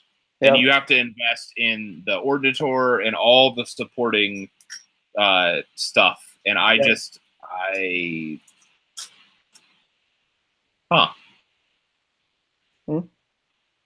the Azeros can deep strike and grant his reroll ones. Yeah, sure. Because I mean, if he's kissing the edge of the unit, Because, no, like if you're in actual Stormcast Allegiance, is what he just clicked. Because because you deep strike at 9 inches, and that aura is projecting out 10. Oh, I see what you're saying. Yeah. Right. Yeah, in a Stormcast army. Right. Sorry. Anywho. Yep. So so Wanderers, I mean, they still have some solid options. Spell, we were talking about that. Auto Unbind. Yep. Waywatcher went up in points. I think it's 120 now. It was pretty good. It was a really good buy, I thought, actually, at 100 points in GH17. But shooting, we've talked a lot about that. I'm not sure I would be taking many Waywatchers. Sisters of the Thorn, 220 still. I'm not. I mean, definitely we saw a lot of the 30 Dryads. Sisters of the Thorn, again, doing Mortal Winds back. They're not going to be getting as low as you could in terms of, you're not going to be getting 4-ups. Doing Mortal Winds back on a 4-up now because Mystic Shield is no longer a thing. Right. Sisters of the Thorn, I'm not a huge buyer at 220. I don't know. It's long conversation. Eternal Guard, 70 points. So the Mass Reg discount went away, but they dropped from 80 points to 70 points. I thought they were pretty interesting for Sylvaneth in GH17 as screens, as chaff. I see no reason to think that chaff is not as, if not more important now in GH18 than it was in GH17. If you're looking for a way to get some units, some chaff, some bodies in a Sylvaneth army, I don't know where else you're looking outside of Eternal Guard, other than the base, other than Dryads. Sure. That's 140 points, 2x10. That's a way to chaff up your army, plus 1 or 2 units of 10 Dryads, plus some 1 or 2 Spites or Tree Revenants. Quite a bit of bodies on the board to protect you against Alpha Strike, and then do what you need to do from that point on in the game. So it could be a way of giving up the potential for being double turn, which can, as with most armies, can really impact Sylvaneth. It can be a way to lose games if you lose that first, you get smashed on that first double turn. That is, if you're not having to take the first turn in the first round. So yeah, I think, what do you guys think? Eternal Guard at 70 for Sylvaneth list? I don't hate them. I don't love them. I think that they could have some interesting uses. I'm not sure I don't think they're like completely overwritten by Dryad, certainly because of the nature of the points and how it works out. Yeah. Which is what makes it favorable to the EG. Certainly if you're just looking for a body flood, it's probably your best real option to actually hold up a unit for more than a second, right? Yeah. Because they're still, they basically have they basically have the new version of Mystic Shield enhanced on them all the time anyways, or in some way or another, right? Yeah, a lot of their stuff triggers when they're in cover, which you're, a lot of cases obviously you're not going to be getting in the Minster cover. But. Sure. I mean, yeah, that being said, it's, depending on the footprint of the unit, like you said, if it's smaller, 10 or 20, sure. Like, without the horde discount, I don't see, it's not like you feel like you're compelled to take them to some kind of max size thing, right? And to me, it feels like 10 or 20 is the right number. I'm kind of more thinking against an Alpha Strike, but any strong Alpha Strike, almost regardless of whether they're in cover or not, they're going to blow them up. Sure. So it doesn't really matter.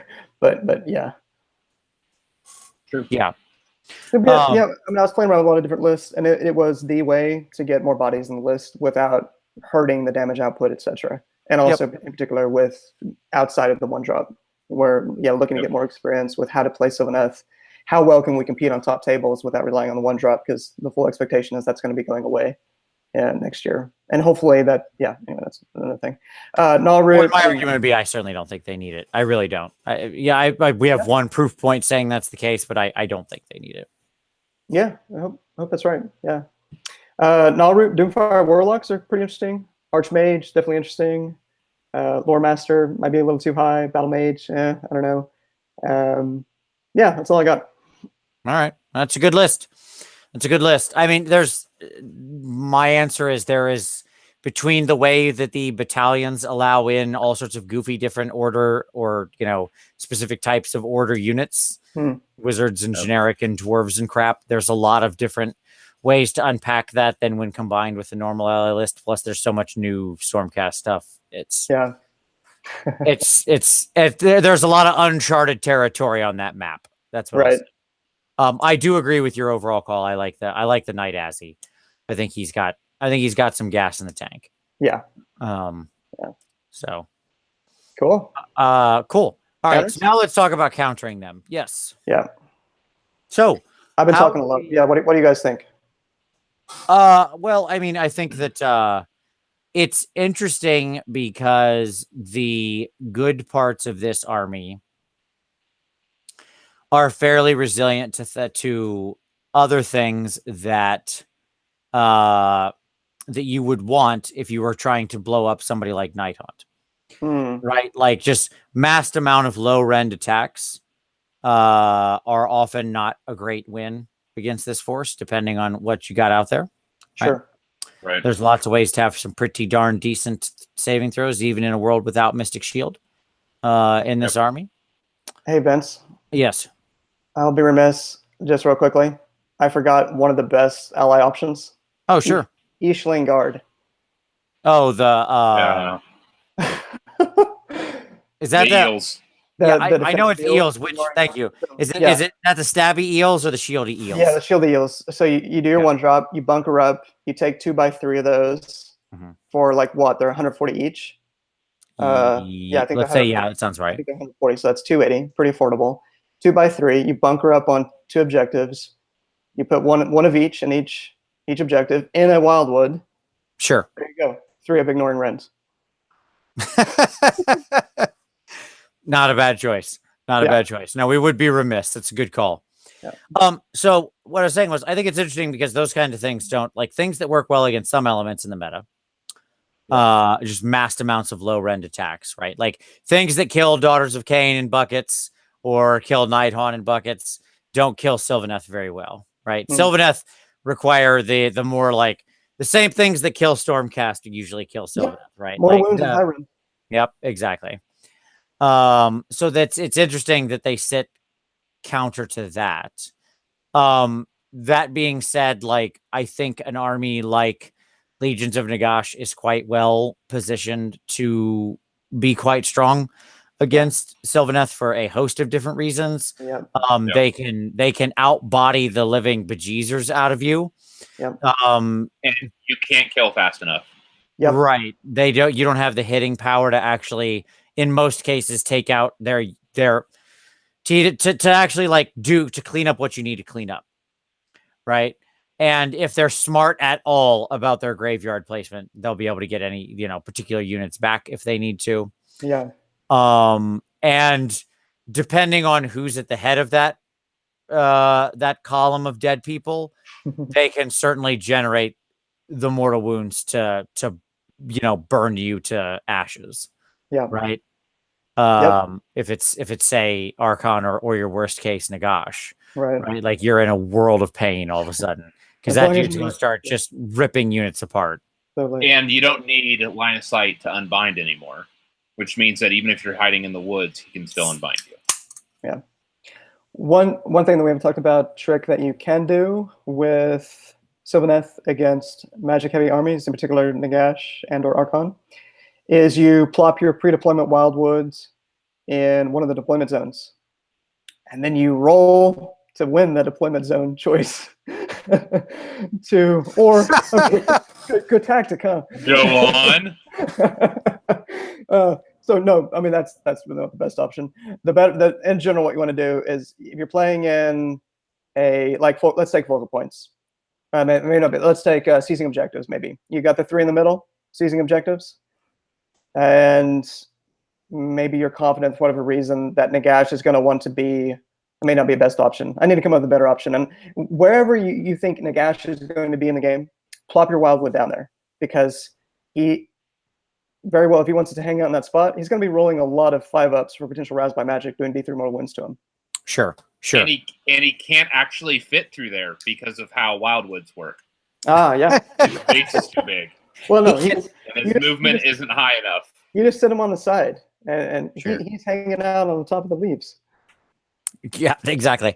I mean, it depends on whether or not you play those as like truly impassable or whatever, which some people do, right? Yeah. But you can't finish models on top of them. Yeah. Yeah, but I think Legions is just in general strongly positioned against them. Yeah. I think that I think Stormcasts make a very interesting matchup with them. I don't think they're particularly strong, nor do I think they're particularly weak. I think that they're a very interesting fight in how they play. Even. Yeah, absolutely. I think every Stormcast game in Stormcast has been difficult at a tournament. Every game. Right. Because they have a lot of the same tricks that you do. Yeah. Right. And they have a lot of the same units doing the same roles that you do. Depending on the nature of their evocators makes a big difference probably to how you interact with them. Right. Yeah. The amount of like mortal wounds they can just kind of pop off at nearby units probably has a big impact. You're going to be real hard pressed to pull a 20 unit of, mildly buffed Sekis off of an objective. That's for darn sure. Like it's just, I mean, most armies are hard pressed to pull a 20 block of mildly buffed Sekis off an objective. Much less the forthcoming, I'm sure, 2x20. Sure. Absolutely. Absolutely. I have no idea what you're talking about. Just backed up by a lantern and somebody who can make them occasionally do both the hit and save thing or whatever the two options are, and like yep they'll hammer and anvil. You mean a cleansing flanks with 2 20s, 2 units of 5 evocators on foot, 2 a Vexilor, 2 Castellans, and a Lord Celestant on Lord, not Celestant, a Lord Castellan. Whatever the wizard is on foot, and 5 Judicators. That may be a list that I built today.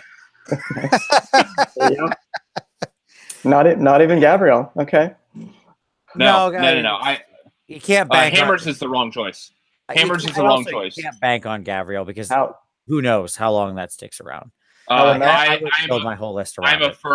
I'm a firm believer of Hallowed Knights. Hallowed Knights for the 6-up spell immunity and and more importantly the run and charge and +1 to run and charge. Yep. After I started playing Warsinger a year and a half ago or so, +1 to charge all day. Well, that combined with that run and charge is so bonkers with the shenanigans that allows. In an army that can sometimes struggle to cross board space. Once the lightning has cleared, they can often struggle to get to sort of clear to clear distance on the board. Right. This eliminates that weakness, like turns it off. Like that is just not a thing we care about anymore. Yeah. Like we will be where we want to be. Instantly, I mean, the answer to 20 Sequitors is a 1-drop Sylvaneth with size. So you can alpha bunker them out. Your current hunters, they're not going to do much with -1 rend against size. They're going to be at a 4 pre-rolling, or just current hunters in general. So that's the main answer, and they can pair through Sequitors even with Castellan, etc.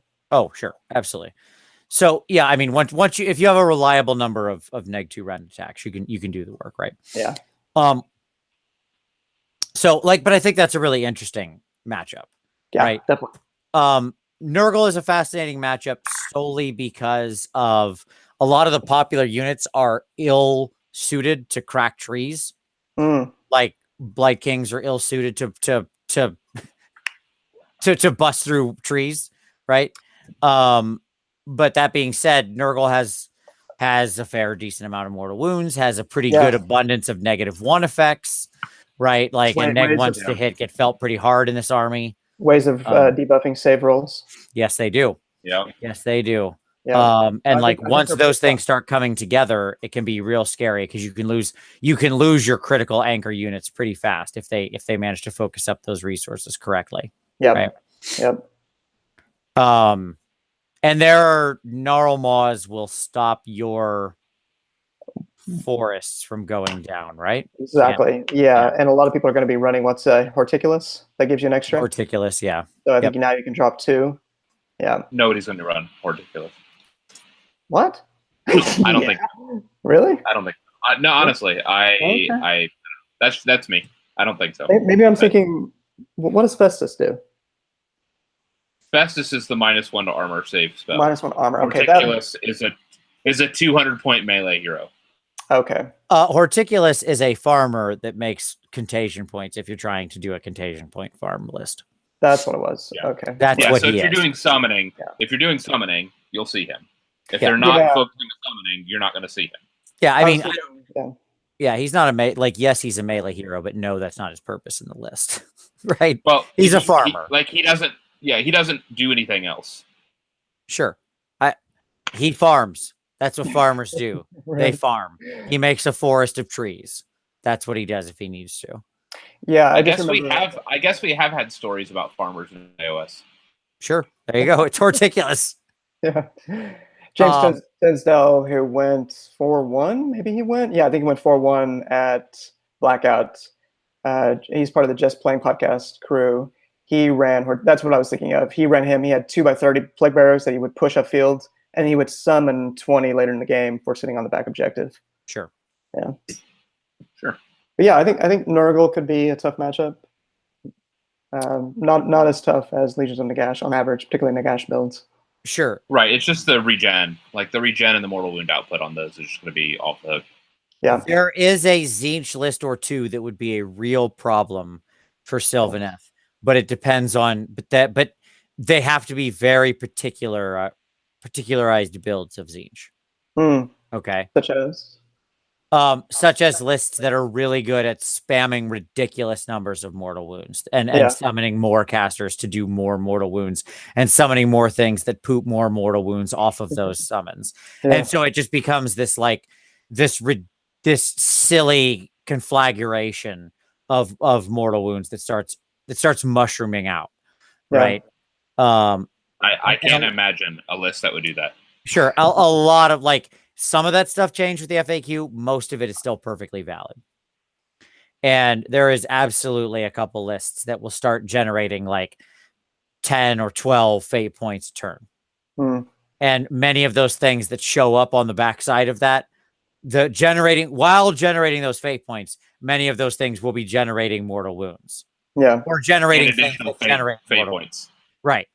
So it's all they're not doing anything they didn't want to do. You understand what I mean? They didn't have to switch strats to do with this. It's literally exactly their plan. Their plan is poop mortal wounds or poop things that poop mortal wounds and build fate points that make more things that make more mortal wound poop. So if you don't want to give the list away, that's fine. But could you give me just a example of a list that you think we will see? A generic example of this kind of list that we will see. You'll end up with a big hammer, like a 30 thing Zangor block. Okay. And then all of the wizards. Yep. And then a pink horror unit, and for another battle line, and maybe 2 pink horror units. And like I said, the Zangor block, and then supported by a Zangor shaman and ogre thaumaturge, and just kind of down the line. Okay. And then what's going to happen is they will create this spell engine of summoning doom. Okay. Do we got any endless spells going on? And then they'll probably have 100 to 200 points of endless spells too. Okay. Again, but that's not even. They'll run out of spells. Sure. The problem is they're going to run out of spells, so they have to do endless spells because they're going to get to the point where they're outcasting their actual. I disagree. I'll tell you why I say I don't think that's necessarily the case. Okay. Tournaments with realm spells. Yeah, that's a good call. Yeah, that's a good call.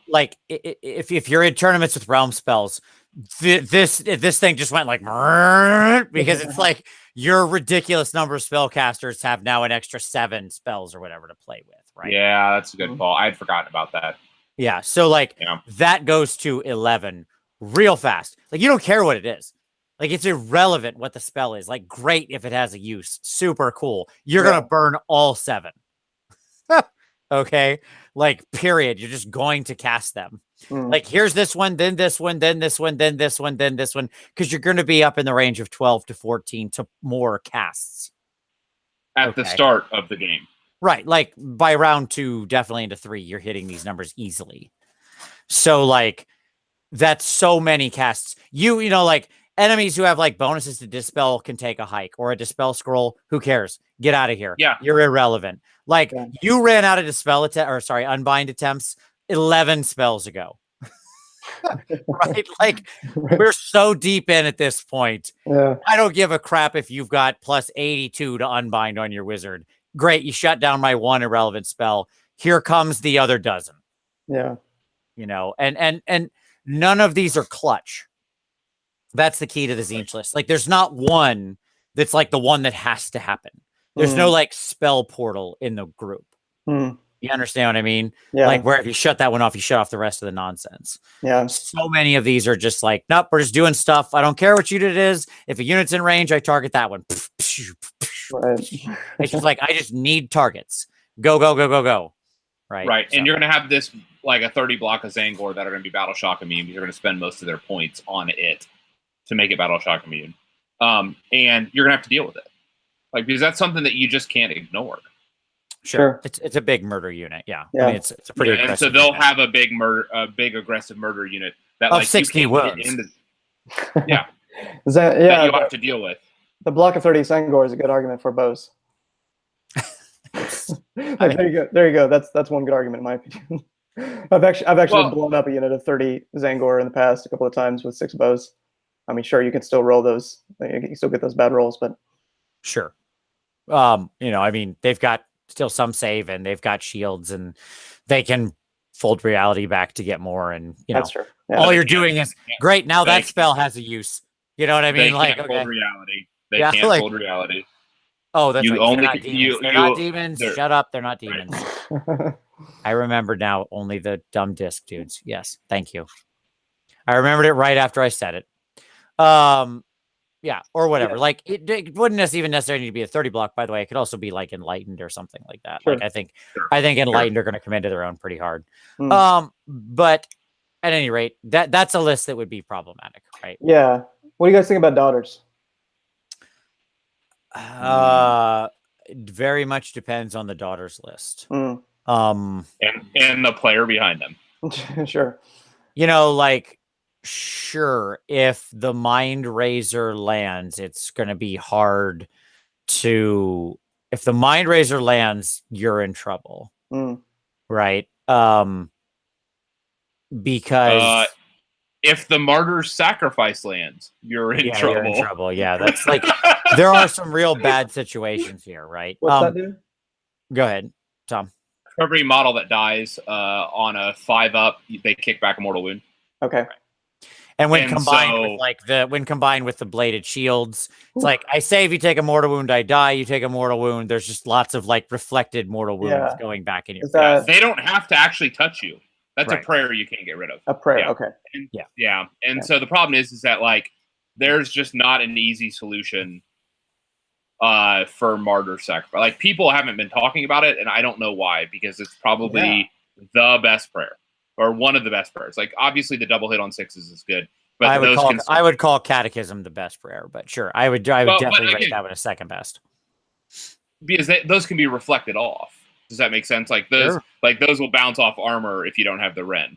But like, just on a 5-up, kicking out mortal wounds on a list where you have 90 to 120 bodies you can throw away, right? Like that are truly throwaway.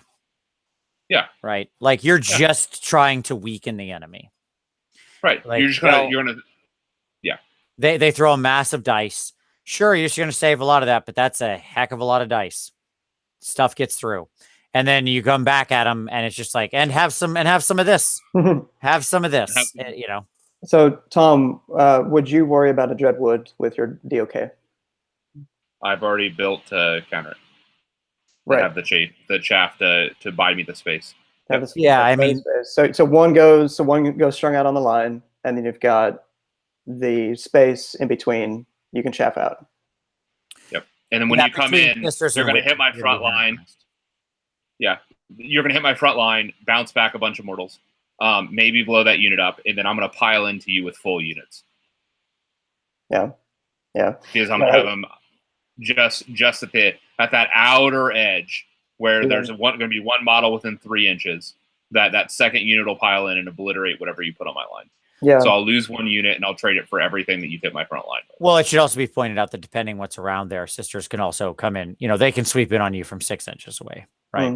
Right. Mm-hmm. Like if you have Sisters of Slaughter. Yeah. Yep. Who can also easily then have those mortal wound shields and so on and so forth, right? Right. I think Daughters is going to be a tough matchup for anybody. There may be a reason why I'm building a Daughters army right now. I think that it is flexible enough that if built right, if piloted right, I think that it's an easy 5 game. Like it can reliably get 5 games. Mm-hmm. So, yeah. When I'm looking at it on paper, I mean, I was thinking a little bit about it with the heavy dreadwood coming in, but because you don't have a way to make the opponent, the DOK player, worry about coherency, then they can just string a unit of 30 out on the line, and then block out the space where you might want to ambush Drycha. And so you're just getting, maybe you're doing Squirmlings and you're getting a 10-inch on Squirmlings, which you're going to get a fair number with that, but you're probably not going to get that many. I haven't really looked at it on the table or thought about it exactly, but I would guess that you're not going to get necessarily that many. And then you're going to, charge her into that unit. Then maybe you got a Loriel and the Prime coming in as well. But it is, I wouldn't even think about Martyr Sacrifice. That makes it worse. It just didn't necessarily seem like you're going to be able to do enough with that approach. And then once they go, all those units are Battle Shock immune. Right. Yeah, I do. So your best shot, ironically, is to go for the alpha.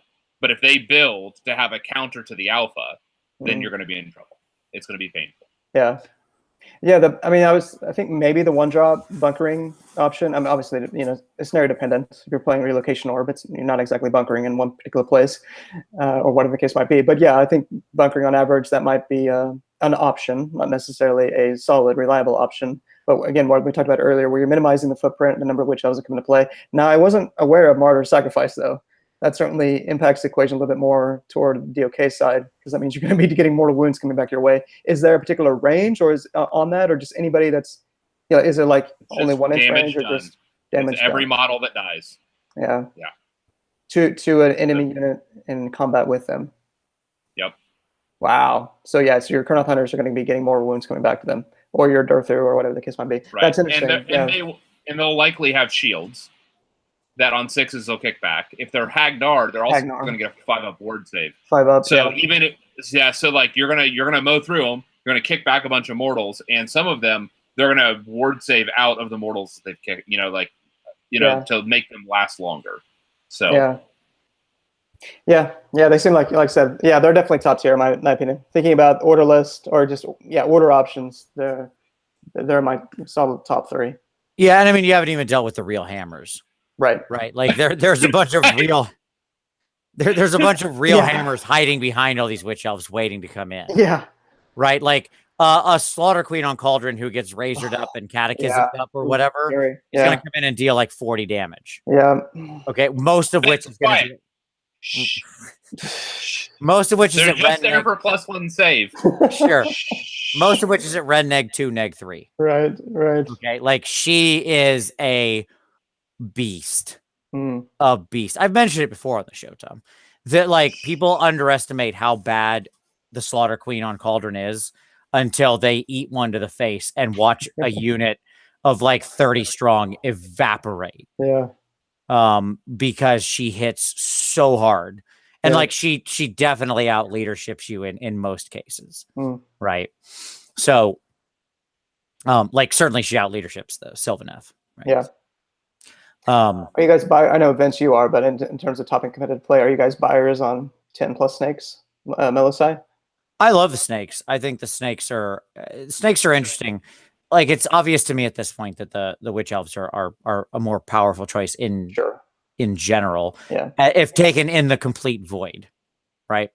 But I actually love the snakes. I think that either 2 tenors or even a single 20er of snakes can have a lot of unexpected potency to it. Yeah. Now, and let me just say, I agree. I've actually the lists that I've built. I've been trying to get a 20 block snakes in. Right. Like I've been like cutting and snipping, and do I drop the battalion, trying to get those 20 snakes in to supplement the 90 elves. Yeah, because like they benefit really well from things like Catechism, and like you mind razor those snakes, and they go off the charts like real fast. Yeah. When they're all like Ren neg 2 and 2 damage on each stab, and then touch you for extra mortal wounds on top. 2-inch reach. Like, what's that? 2-inch reach. Yeah. Yeah. I mean, it should be, but I don't know. I actually don't know. Okay. I don't remember off the top of my head. Okay, there. Last thing, real quick on Tom in particular, Marathi. Yeah. Slaughter Queen on call. The touch is 1 inch. That's what's notable. Oh, okay. There we go. I knew you had a 1 somewhere there. Go ahead. So both you guys, what is this list in your opinion at the tournament?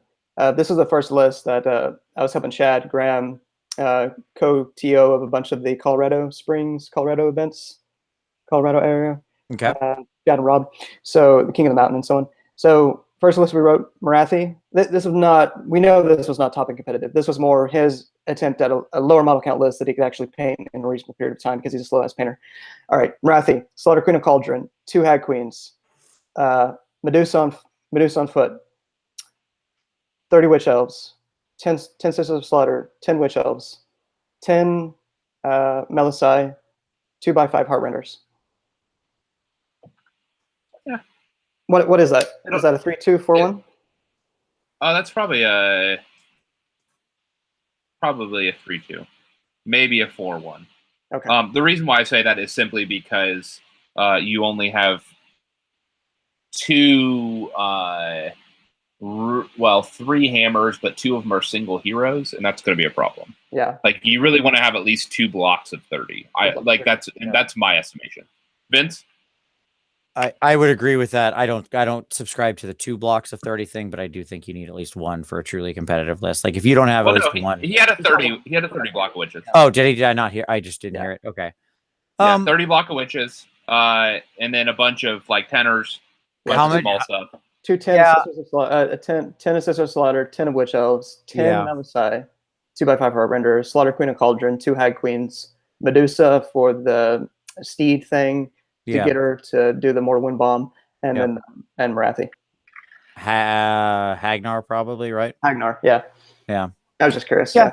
I don't think it's bad. Certainly, I'd probably need to see it on paper. You know what I mean? And like actually, it's high drop too, which is not going to help it. Yeah. Right on. I was just curious.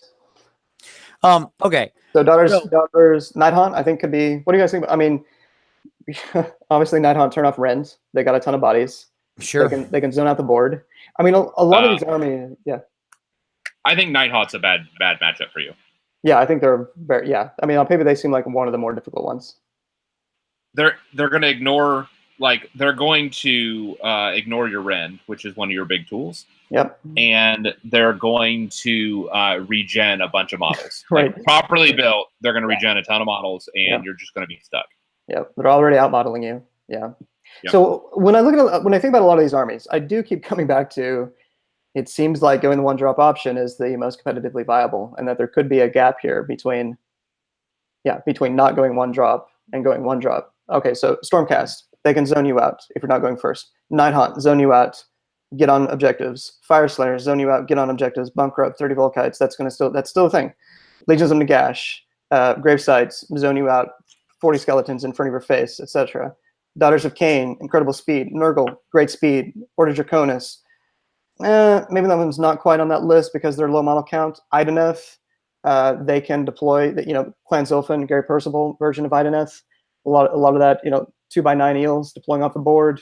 A lot of that army is deployed off the board. I guess I'm talking about kind of 2 different things. You can zone it out, sure. Yeah. So you've got, but yeah, a lot of these top end armies. It seems to me that if you're not going first, you may be facing an uphill battle with them getting on objectives and them zoning you out with a lot of bodies, etc. Is that wrong? I don't know. I mean, I'll say this: if you're not going first, you either need to be able to take a punch to the face, like a real hard punch to the face, like 20 Sequitors and 6 Draco Kitties, or whatever you call them. Yeah. Evo Kitties. Kitty Caters. Kitty Caters. There you go. So you either better be able to take the most vicious punch to the face imaginable, or you better be able to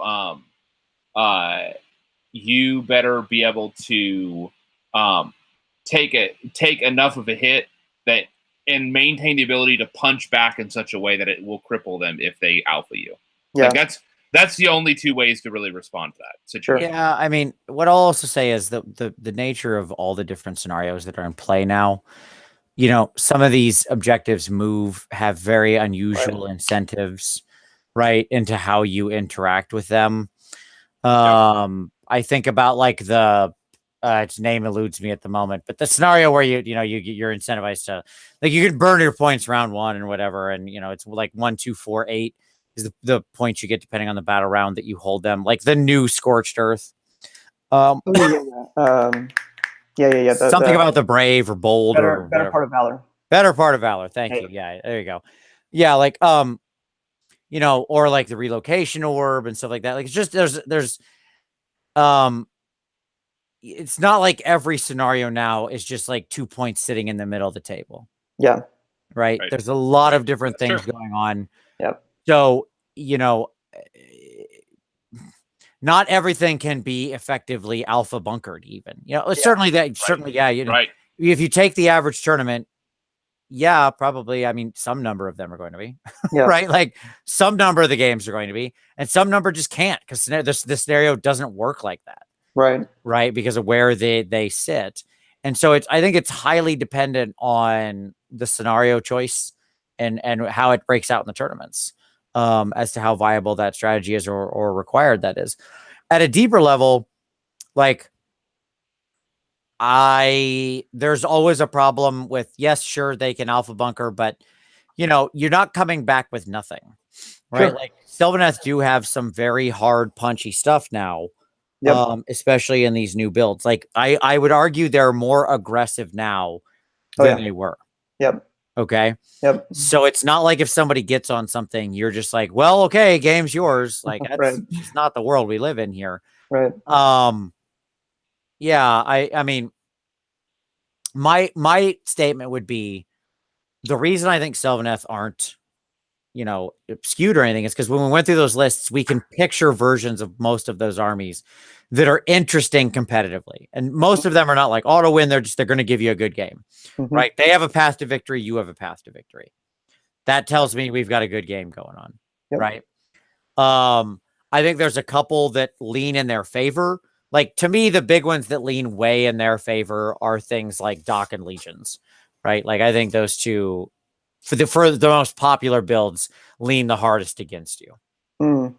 But again, it's not like they have no path to victory. I'm just saying, like, I think they have a, all else equal.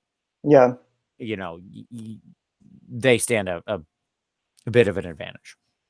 I mean, particularly, like, if you take Brendan's list, I mean, I've had a number of, obviously we spent 2 hours on a podcast talking a lot about this, but he and I have had many conversations about Legion of Nagash and the list that he'd been running with 120 skeletons, Nagash, a Necromancer, and whatever else is in that list. That's mostly it. And I didn't know what I could do against that list. Like, there's too many bodies, there's too much damage, etc. It's that's very, very difficult, I think. Yeah, I know. I played it round 4 at NashCon. Oh, right, you did, yeah.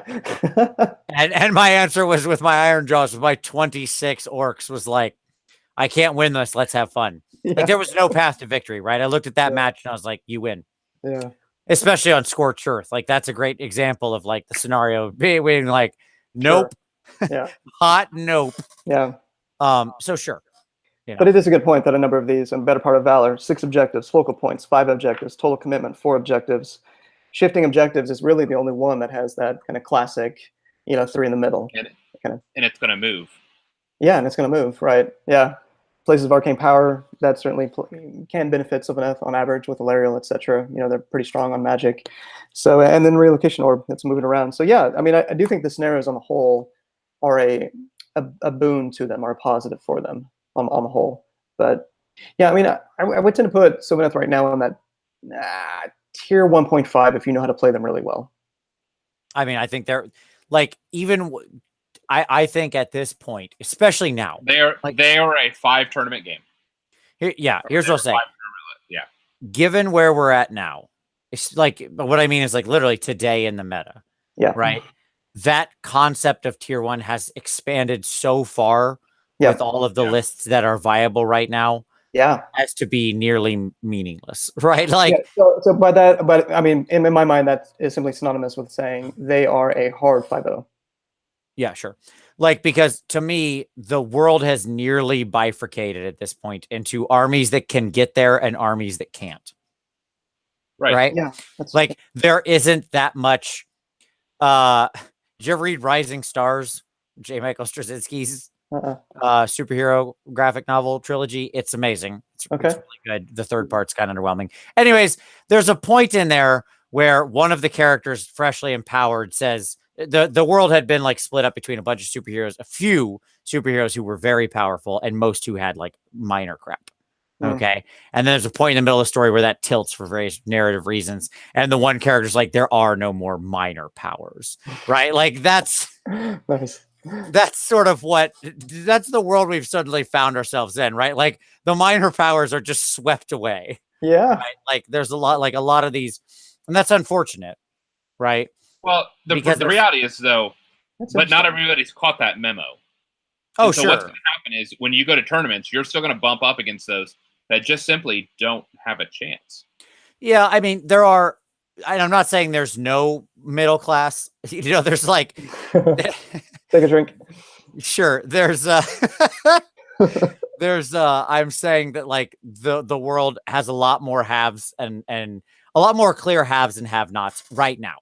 Okay, now how that shakes out over time, what does that look like? What does that look like 6 months from now when this meta is more fleshed out? Well, who knows? Because 6 months from now, when this meta is more fleshed out, the reality is we've probably gotten 2 to 3 more books, which who knows what those do to upend everything, right? Right. So, Squig's coming in hot. Yeah. Sure. That's interesting. All right. So, like, Halves, Sylvaneth, Stormcast, Nighthaunt, Legion of Nagash, Daughters of Cain, Tzeentch. I would put Khorne in there. I would put Khorne in there, yeah. Okay. I think Khorne are often underrated. Ideneth. Yep. Nurgle. Yep. Order Draconis showed some. I mean, they're new kids on the block, but they've shown some potential, some potency. They may be an army that once you play them, you know what to do against them, to some degree, in my opinion, like Dreadwood a little bit. But hey, they just did really well. That's 10. Seraphon, did they go there? Sure. I would say yes. Fire Slayers. Let's say sure for now. I couldn't mark them off. That's what, if I have hesitation, I can't get rid of them. Sure. Yeah, I think. I mean, they definitely took a hit. No doubt. They're a little more. But I don't think it's crippling. No, I think the fact that all their heroes can now suddenly use their command abilities. Right. That we got rid of that general crap nonsense. That is what pushed them back into like, okay, we're okay now. Right. 8, 9, and then 10, general chaos, general order. 12, 13, 14, right? Yep. Mixed destruction, I do think you can run some pretty strong mixed destruction lists now. It's kind of like Moo Clan 2.0. You don't think so? No. I don't think it's got enough gas. Like I would put it in the to me that I think that's probably most of the halves. Yeah. There's also I think maybe Flesh Eater Courts. I think they could have surprised me. There's a couple of people who've done some good things with them. I want to see how that all works out. The problem is their mechanic changed so radically. Yeah. And its impact and how it works. It's like it's hard to wrap your head around it without. I know. Yeah. You know, because like they just went like, woo! Did they take a turn in the new meta, right? And so Iron Jaws, whatever this line is, Iron Jaws would be below it. Yes, my argument is like the middle class, as it were. Right, is realistically probably right now consists of like Iron Jaws, Slaanesh, and Skaven. Okay. And I don't know. I mean, Dan in Australia. I understand. Crazy. I know he's the exception, maybe to the rule, but I do feel like we've been underrating Skaven, Nick Skaven. But anyway, yeah. I mean, and that's coming from a big believer. I do believe in Nick Skaven, but it's really hard. Okay. Sure. You have to play like you have to be your best self. Right. You have to be your best rat. And even then it's tough because you just like, okay, Skaven are a fascinating example of why they fall into that middle class. their available unit selection is massive. Yep. Okay. They have units that do everything. Everything. Right? They have units that are hammers, that are anvils, they can put bodies on the table, they can put elite units on the table. They have 72 different command abilities. They have spellcasters falling out the yang. Some of the most efficient cheap spellcasters in the game sit in Skaven. Okay, like the Grey Seer, your basic Grey Seer is a 100-point hero who has a command ability and is a reroll caster. Like he gets 2 bites at the apple every spell he casts, basically. Nice. Right? That's a 100-point dude. That's a good deal, right? So they have all this disparate tool set, right? Like they have some decent ranged options, if that's still a thing. They have decent magic. They have decent melee. They have unique options that nobody else has, or very, I shouldn't say nobody. They have unique options that very few other people have. Like they have a lot of retreat and charge. A lot of it just default on units, right? With no synergy necessary. Right. All this stuff. But I still wouldn't put them above the middle class in general because there's so much, like battalions outside of Skyr and Pestilence are very limited, and then that shuts off so much of the variability because like this isn't a Skaven show, but it has an impact. These other armies have so much other tool set between what they get out of their specific spells, their specific allegiance rules, their specific artifacts, their specific battalions, right? Like that undergirding is a big deal, right? Like it adds weight to the army that it's hard to match.